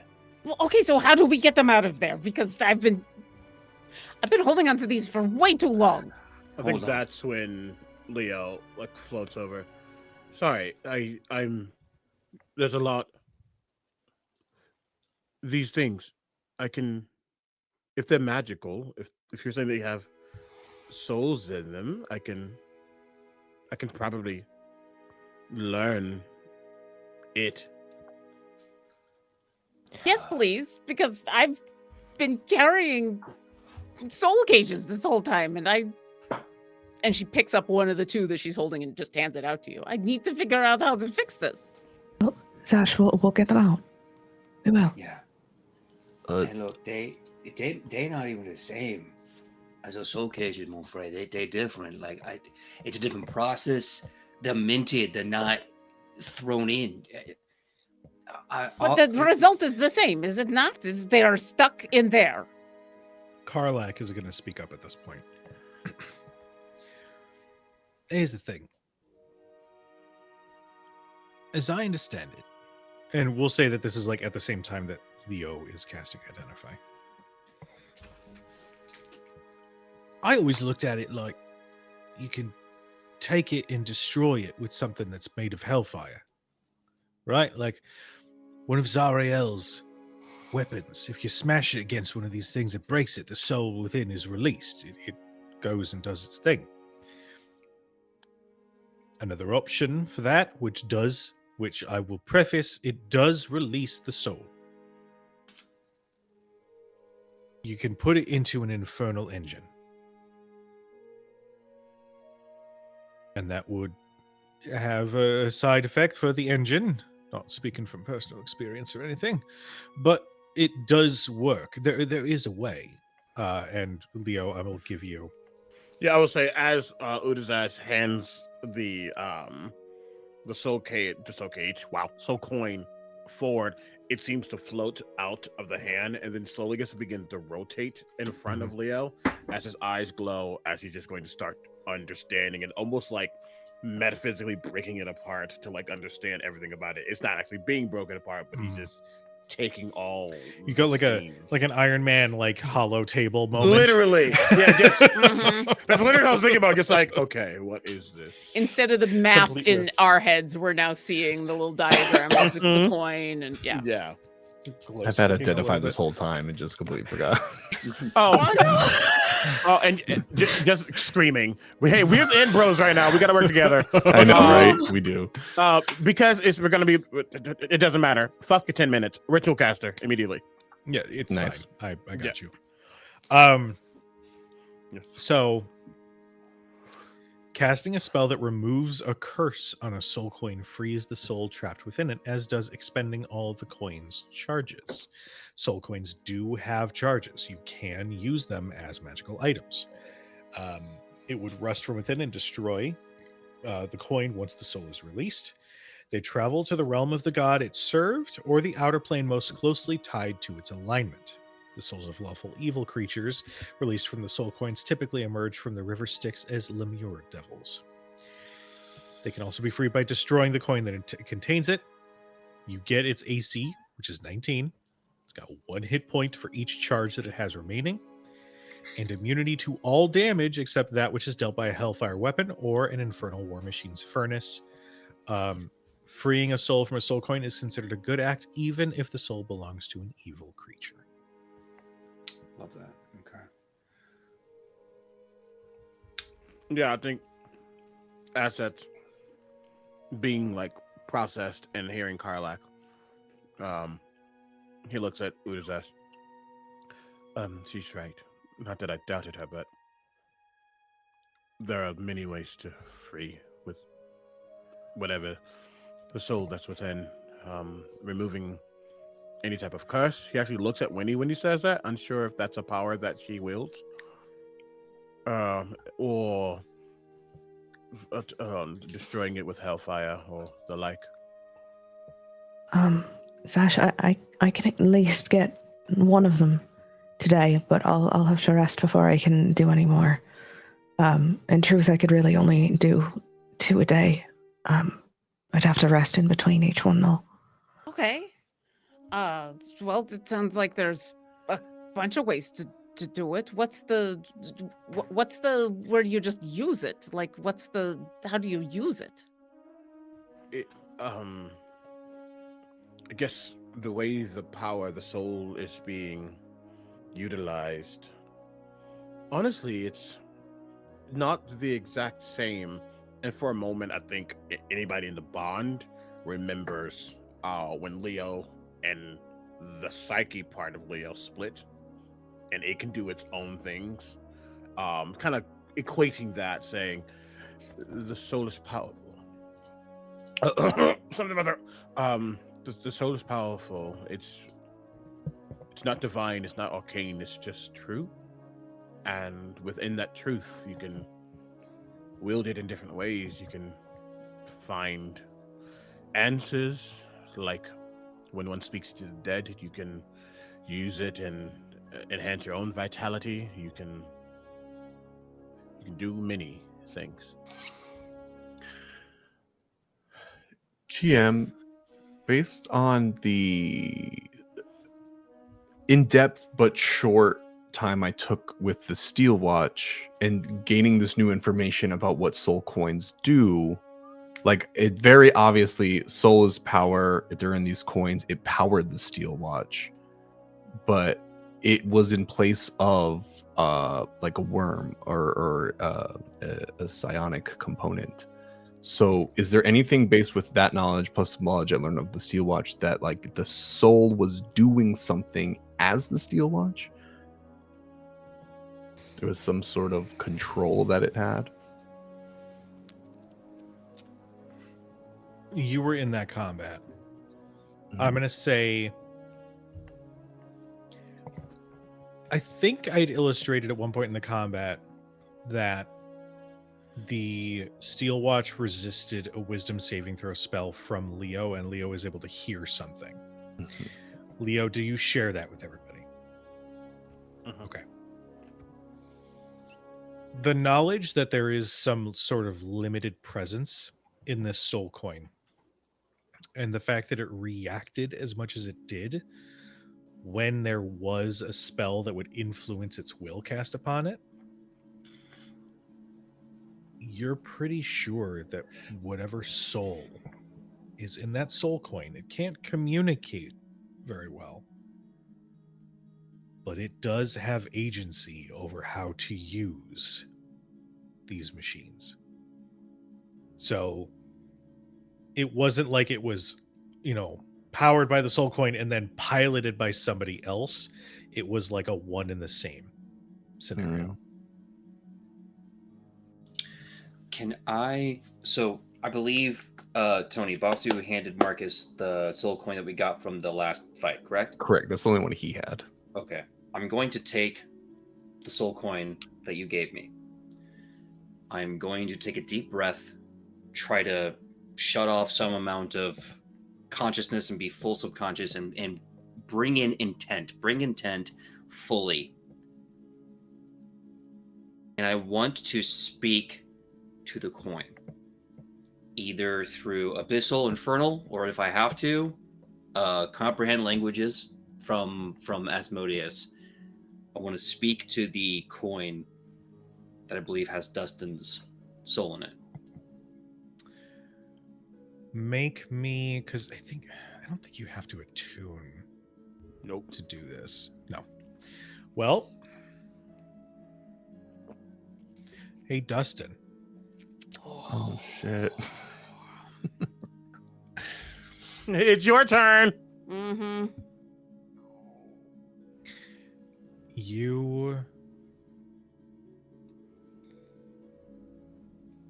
The meaning of existence and the word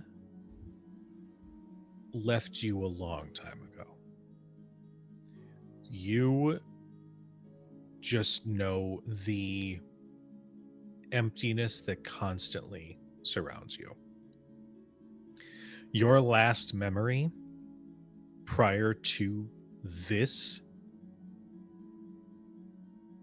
was fighting alongside Marcus and Mazekith and the others. What I will say is that in this limbo that you find yourself in, there have been visits from Zariel detailing how Marcus, the soulless, spineless traitor that he is, basically she's feeding you this story that Marcus had betrayed all of you. And she was feeding that hatred. Hatred for knowing that this position that you're in is because of Marcus. But now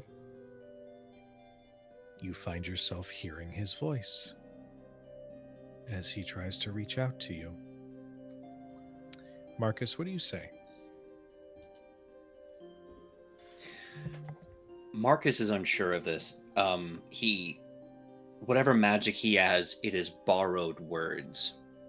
It is forbidden names and tongues that gives him strength. He's seen magic done by everyone else in the party, so he is really out of his element. And that awkwardness shows with a very unusual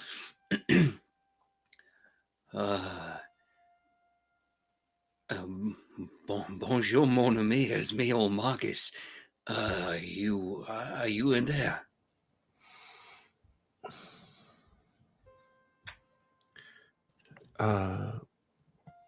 PJ, pick heads or tails for me. This is gonna be how he reacts. Are you flipping the soul coin? Yeah. Oh, God. Yeah, baby. The one with little Marcus's face on it. Oh my God! I'm going with tails. I'm gonna go with tails. Okay. It's heads. There's one of two ways I think you would feel that soul coin react. If it was tails, it would have been more of a, I don't know what's happening. I'm in a desperate place. Please help me, comrade. Bring me back to Zariel. Heads represents all of the information that Zariel has pumped into Dustin since he's been gone. And so the minute there's any sort of, if you've tapped into the coin to talk to Dustin, if there's any recognition of who you are, I think the coin just gets hot. Like the mindless rage from being deceived and have Marcus being the only person who Dustin thought worshipped Zariel as much as he did, and knowing that you turn his back on him, it is just hot rage and an ache, a sorrow that he wasn't able to kill you while in the Steel Watch. As the coin begins to burn, old Marcus looks down at that coin. He can feel that anger. He can feel that ember. But a foe don't burn, Marcus. Don't stick to him at all. But this anger is different. He takes the coin and he holds it to his chest like a hug. And you can see the sizzle and just the air of heat. And he just keeps talking into it, and he goes, I don't know what poison she put in your head. I imagine the same she put in mine. But mon frere of you in there, listen, I want to get you out of there. I want to give you a second chance. And I wanted to be the old brother who deserves it for a change.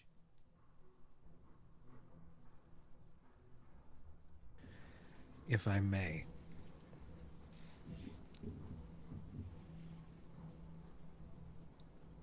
Dustin, you can speak, albeit in short messages telepathically. So if there is something that Dustin wishes to say, it would be heard by Marcus and Marcus alone in his mind.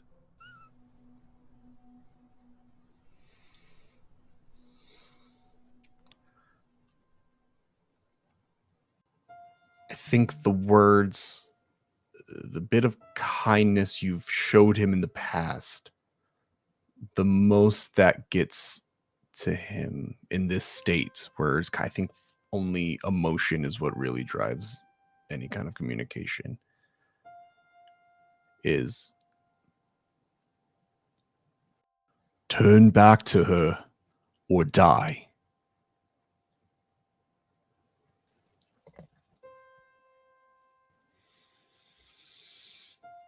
There's a heavy pause.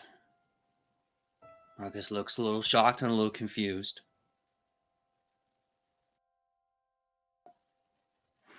Well, Frey, I'm telling you, there are better things in this wild world than her. And you ain't gotta be afraid of her. You ain't gotta love her. You ain't gotta do that. I ain't going back there.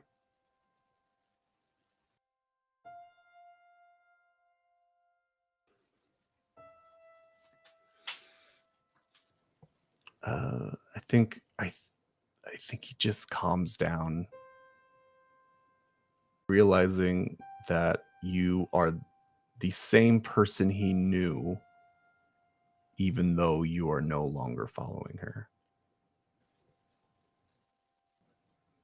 And I think that sets him into a reflection that he's no longer able to have anymore, not having a physical corporeal form and just being a soul of emotion. But the hatred and heat that the coin was radiating is no longer there. I think really quickly, ask someone who identified it. Not knowing everything is happening, but understanding that he is doing something with the coin. I think he just says, Marcus, I don't know everything about the Inferno, but be careful if you use those charges too soon. And he just lets that linger. There's a pregnant pause as Marcus tries to find the words. He looks to you with his eyes gleaming. I'm not using a single charge, mon ami. I'm just talking to an old friend. If he's using charges, now that's a new trick for me.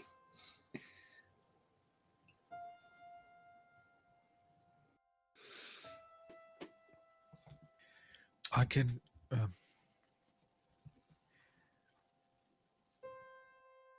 I could try and free him. But I don't. If this is someone you know, I know if I free him, that'll be it. He'll pass on. Oh, that's a beauty of an offer. I love that. But just give me one second. Hold on. He starts to speak back to the coin.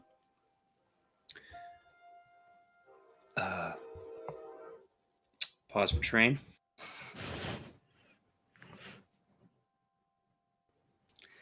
See, sometimes it likes to play with me.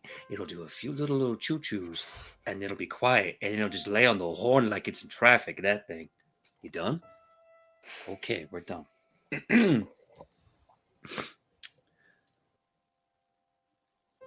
First of all, does Marcus know that this is Dustin? We did confirm, right? Like in character. Okay. Mhm. Listen, mon frere. Second chances can only be given to those who want them. Do you want to come back? Are you ready to be free? Or do you still need to be in this here coin you?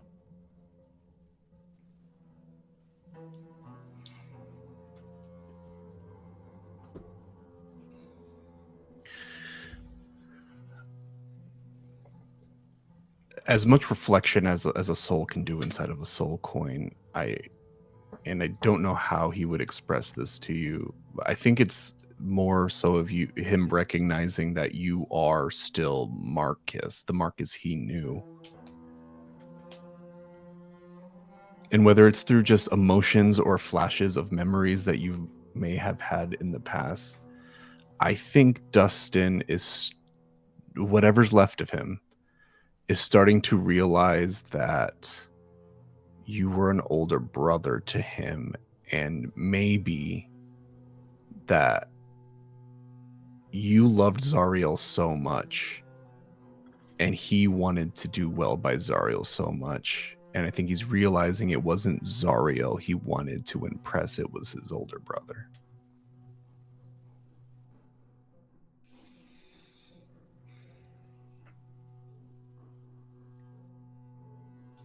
picking up on that base feeling, that primary, very human feeling.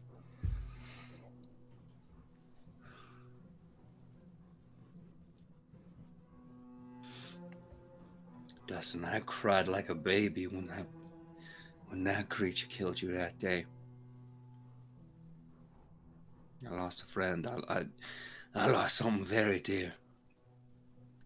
I'm not doing this because I want to have you back. I'm doing this because I care a lot about you and more than me, and I just want to see what you want to do so I can give that to you. You were so smart. You were so passionate and kind. God's your magic was something else, that was. So if you want to come back, I'll be proud of you whether you stay in that coin or not. But I want you to do what you need to do, and I want to help you. Come on, mon frere, tell me what you want.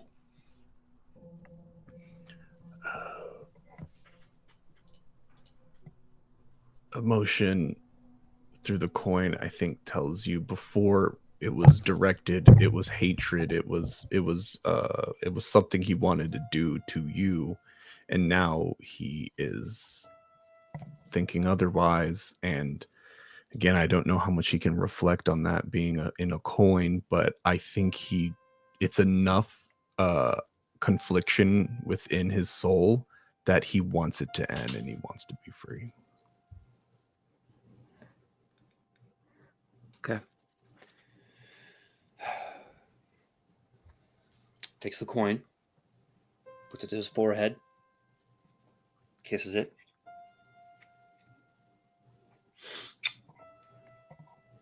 C'est bon, mon ami, c'est bon. Life is beautiful. I don't know where you're going, but I know it's going to be a pretty picture when you get there. Grab your ankles and stick your head between your legs, because this is going to be one hell of an ass kicking, brother. Hold on tight. And I hand the coin over to Karlach. And I look at her in the eyes and I say, we got us a soldier in here.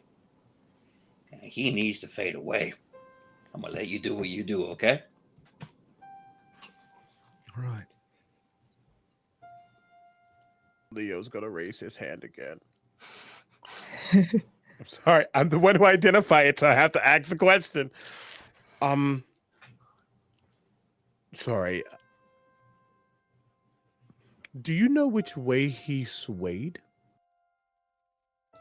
Because per the soul coin, if he's lawful evil, specifically,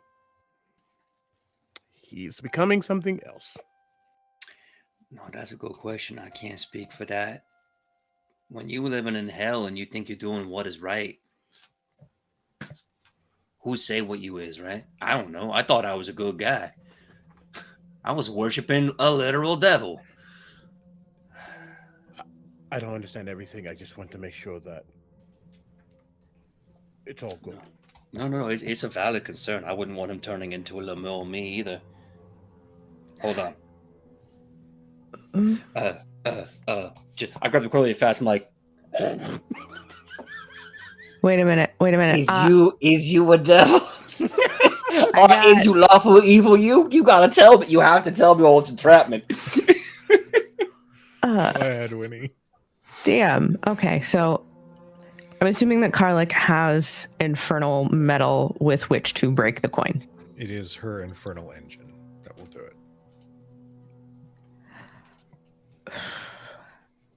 This is a reach, and I know it's a reach. But Winnie has greater restoration.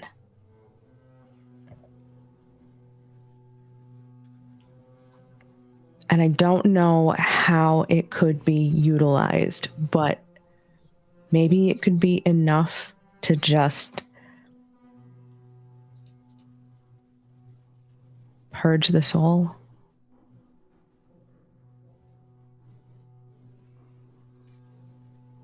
Do you have remove curse? Mm-hmm. I got both. Here's what I'll say. Remove curse will follow the rules as we understand them. in that it'll return to whatever plane represents its alignment and whatnot. A greater restoration. That is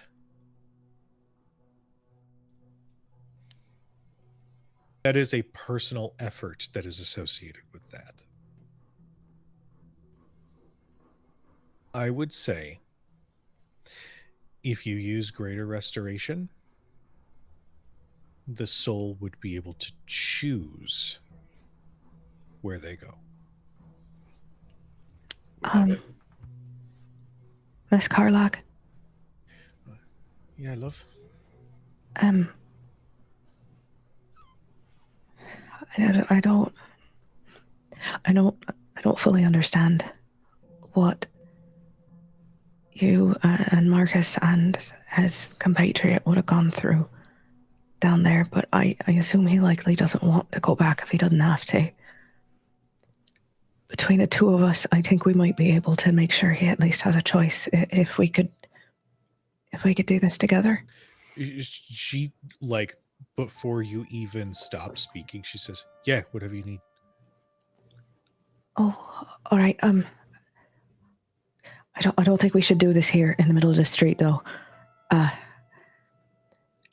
Oh. Hey, where's the tabernacle? DM? Stormshore. Map. Yeah. I think some place with a bit more pomp might be befitting. I'm going to ask this with all of the care and the consideration. What? It's so the first big spot that you can go in and purchase from when you get to the lower city is a place called the Stormshore Tabernacle, and there is a wee little. Is he a gnome? I want to say.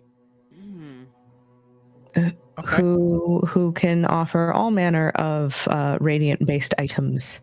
Oh, I like it. It's going to be, I'm going to say, just for the sake of like where my brain would think, it's going to be like past High Hall. Like you'd have to like go back into the city proper. Yes, so it would be maybe Small an hour. detour. It would be a small detour. And yeah, and that Winnie will speak that up, and as long as we're all right with taking a small detour, but he deserves to be able to make a choice. He looks at Marcus. We don't have a time limit necessarily, but should it wait after the conversation with the Duke, or should we do this now? Marcus holds the coin up in front of him.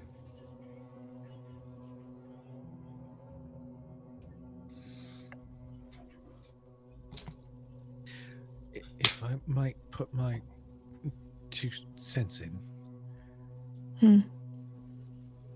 This is a soldier's funeral, yeah? That it is.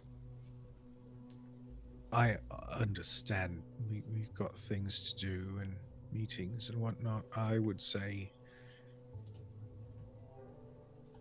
do it in a way where you might have time. Where it's not in passing. It sounds like this soul was quite dear to you. If you want my opinion, and I know we only just met about 15 minutes ago and you paid me 100 gold, thank you for that. I would say do it when you have a moment to honor them. He's got the coin up in his hands. So Marcus looks at Dustin.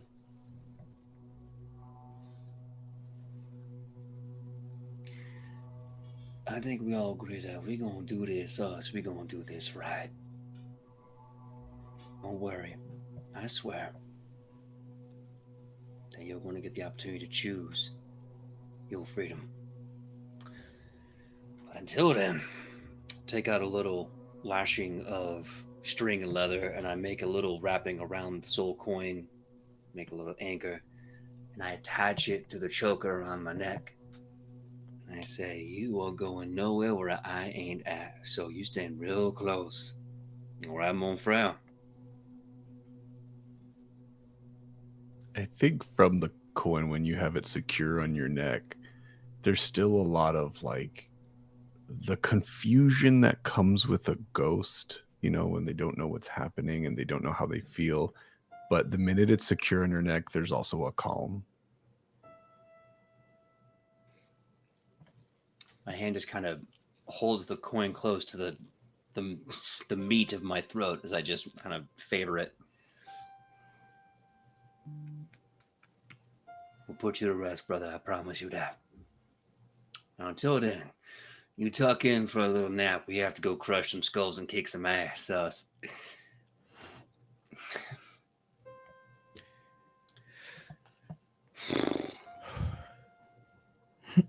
Winnie's gonna float down off of the broom just as they turn towards High Hall. She's gonna just step up next to Marcus and take his hand.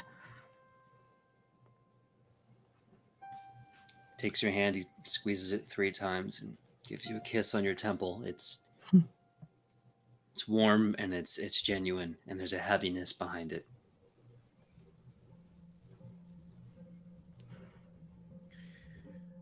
You all. I'm Go going to ahead. say one more very quick thing. Udazash will, as this is all playing out, she'll just end up somehow, through whatever means she needs to, with the 9 other soul coins in her bag.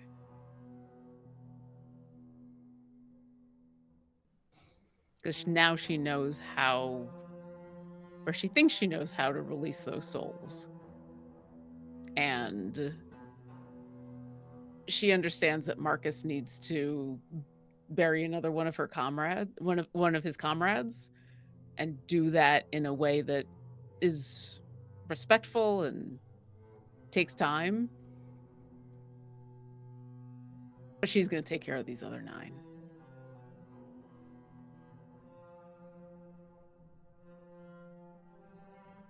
All right. You keep the 9 in your bag in a spot where you know where they are.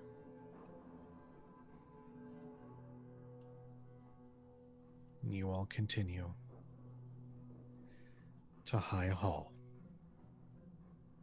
where you can see some nobles wearing, night clothes wrapped in plush robes, and some wearing slippers, or one of them's got one of those sleeping caps with the long tail and the puffball at the end. They're all quickly making their way inside. It is in here, as you all approach with the intent to deliver this news, that as you enter into the hall itself, it is pin drop quiet.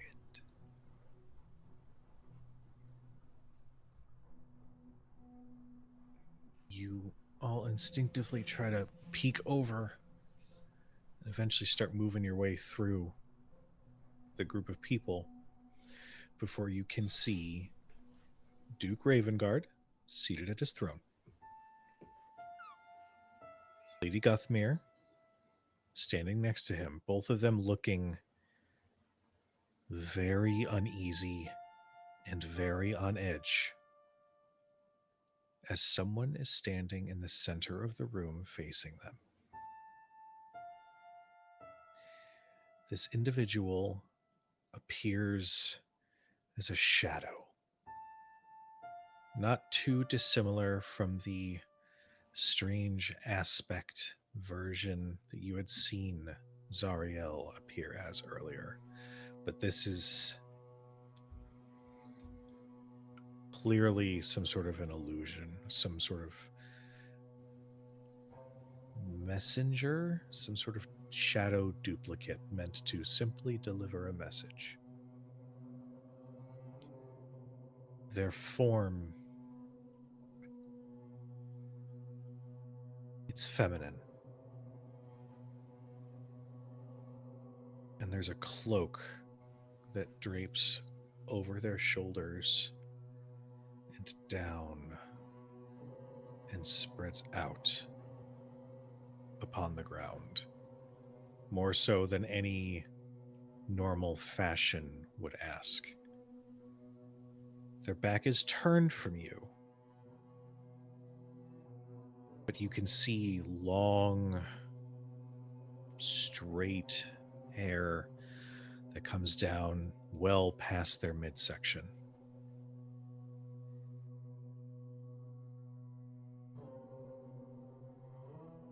And a crown is on their head with what look like teeth and bone that sort of extend up.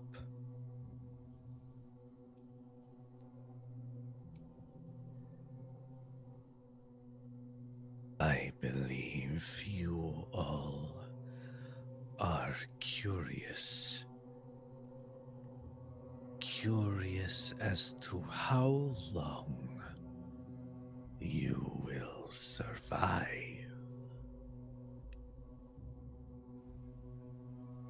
I would like to shed light upon this worry you carry in your mortal hearts. If you swear fealty. And as they say this, her head turns to look at all the nobles that are standing huddled together in the entryway. And while her form is mostly shadow and dark, the eyes, the ever-burning eyes that switch from red to white to blue to green and then to black. Oh, fuck. Then I will spare you ruin. And that is where we're going to end tonight's episode. So, She's right here. well, She's not, though. No, she's not. Nope. An aspect. It's not even an aspect. She had to send an illusion. It's an illusion. It's an illusion. Omega's making that face. It's an illusion. I don't know about you, but I'm pretty sure you could punch an illusion. No. It'll just go Up. through it. I am pretty sure she sent an illusion because the last time someone sent an aspect, you punched it back to a furnace, and so she sent an illusion. I think she's probably learned her lesson. Fuck. Spooked. She sent an illusion so that she can't get punched in the face. Guys, she's just sending a message. It's fine. I know they The say don't last shoot the messenger, but that time- messenger suck. The last time someone attempted to force these nobles to swear fealty to them, their house got blown up. Mm-hmm. So are they really going to say yes to her? No. I mean, we don't know what they're gonna do. With all that in mind, thank you Not all so much happening. for watching. Out of one fire straight into another.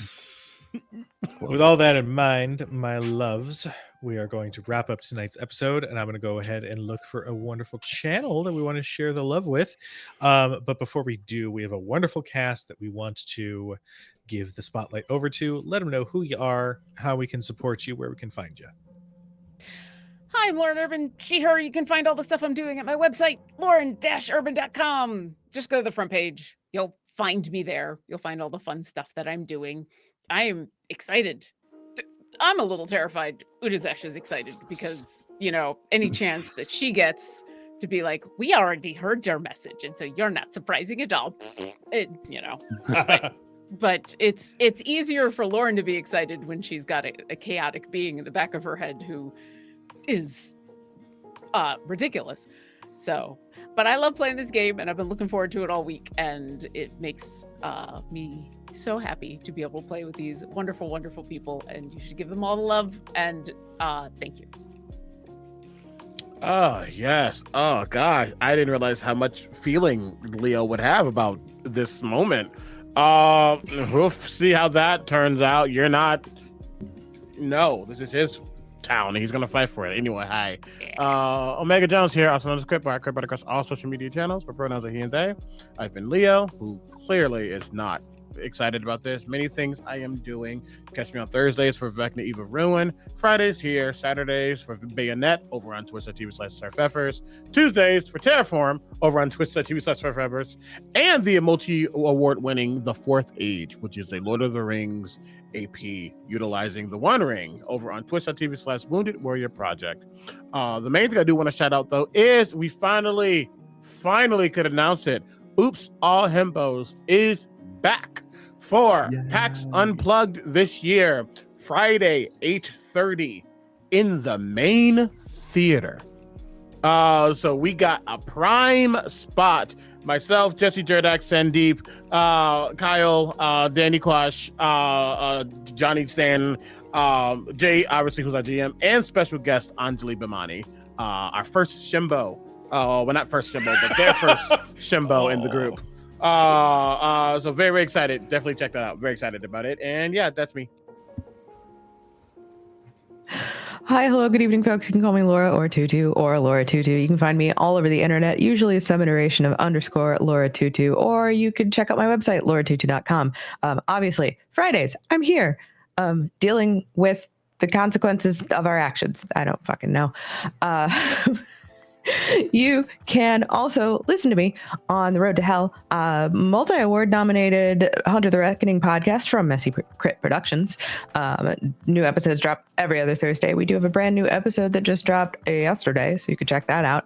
On Wednesdays, you can find me over at Rebels Without a Castle for the Stone Lord's Folly, our 5th edition D&D game in the homebrew world of Vastra by my friend Zach Savage. And next week, honestly, probably about 1 week from now, I will be in Chicago performing at Théâtre de Vampire, the vampire-flavored burlesque vaudeville hedonistic spectacular out of the Newport Theater. I think there might still be a few tickets left for Friday, and I'm pretty sure there are definitely tickets left for Saturday. So next Friday and Saturday, October 24th at the Newport Theater in Chicago, if you want to have a bloody good time, check out vampireshy.com. Hi, I'm Tony Rodriguez, or across the internet, you can find me as the Encounter Smith. Tonight, I was Basu Brightbolt, but I was also Dustin Cole, who was my very first character. I played in a one-shot here on this channel that I love being on so much, and I didn't know I still had so many feelings about him. You can find me here on Friday nights, most importantly, but also on YouTube and TikTok. Hello, everyone. My name is... I've been saying that since 2020. Hello, everyone. My name is PJ McGaw. You can find me all over the internet at PJ McGaw. If you find the bearded face, you're in the right place. You can find me here on Fridays for Shadows Over Baldur's Gate. You can also find me... Hold on. You can also find me on the 22nd doing a one-shot fundraiser to raise money to help those basically battling against a once upon a time con that conned a bunch of influencers out of money and treated them terribly. So I'll be doing a one shot on the 22nd to help raise money. It's called Till Death Do Us Part. It's a co-GM where the players have to help their friends get married and also stop evil villains from trying to stop them from getting married. Should be cute, should be cozy, should be chaotic. So go check that out. The Friday the 24th, I don't know if we have plans to be here. I don't know if I'll be able to, but I will be over at Mysticon. That's MYSTICON, Mysticon 2025. You can find tickets at mysticon.org. Convention down here in San Diego /Carlsbad. I will be running 2 panels. I will be doing 1 VIP game as your Dungeon Master. And on Saturday the 25th, I will be running the premiere last live actual play of Daggerheart, based on the world that we're building, based on the convention. We have Arcane Anthems, Jess the Human, Brother Keon, Fish Finley, and myself doing a live show. You can also find me November, Anime Pasadena, the weekend of the 8th and I believe the 8th and 9th. Bringing back Anime Mad Libs, and a bunch of other great anime voice actors will be there. And last but certainly not least, the flight tickets have been booked. The accommodations have been prepared. If you're going to be at PAX U, this is my very first ever PAX U, and I will see you there. And I can't wait to have a great time with all of you. There's going to be a lot of other stuff coming down the pike, so go to my social medias. Again, PJ McGaw for all the TTRPGs, producing, starring, writing, etc. I love you. Thank you so much for letting me cry again on camera, and I'll ship it over to Cujo. Hi, everybody. I'm Cujo. I've been your chronicler for this evening. I love this group so much. This group means the world to me, and I love being able to tell these stories every Friday night. To everybody who tuned in, supported for the goal, shared social media highlights or what have you, seriously, thank you so much. It's definitely hitting lately how much I love just being a part of making this happen. It means a lot to me personally. And I'm just very thankful and I'm very grateful. So thank you all so much for all the love. You can find me all over the place as either Cujo Plays Games or Crit Hit Chronicles for official show updates, announcements, that sort of thing. On Tuesday, coming up, we're going to have another episode of Scream the TTRPG. So if you're a fan of horror movies and the Scream series, come and tune in. It's been a hell of a time. It's been so much fun. And the cast are all pulling their hair out trying to figure out who the killer is. It's so much fun. Wednesdays, you can typically find me at Nerd Immersion, playing some 2024 D&D with Ted and Robert and LB and Jake. Thursdays are essentially becoming one-shot Thursdays for a little while until we figure out what our next big project is going to be. Fridays, congratulations, you found us. It's Shadows Over Baldur's Gate. And if you're in the Midwest area, tomorrow, it's going to be my final professional wrestling match. It's going to be the end of a 14-year-long career, and it's going to be a big barrel of emotions for multiple reasons. But if you are at all interested or are a fan of pro wrestling, first off, support Backbreaker Wrestling. It's a fantastic promotion. All the actually nice indie wrestlers are there. But yeah, regardless, thank you so much for tuning in. We love you. We appreciate you. We're going to go ahead and get a raid set up for Folk and Myth. But be nice to each other. And we'll see you guys next time. Good night, everybody.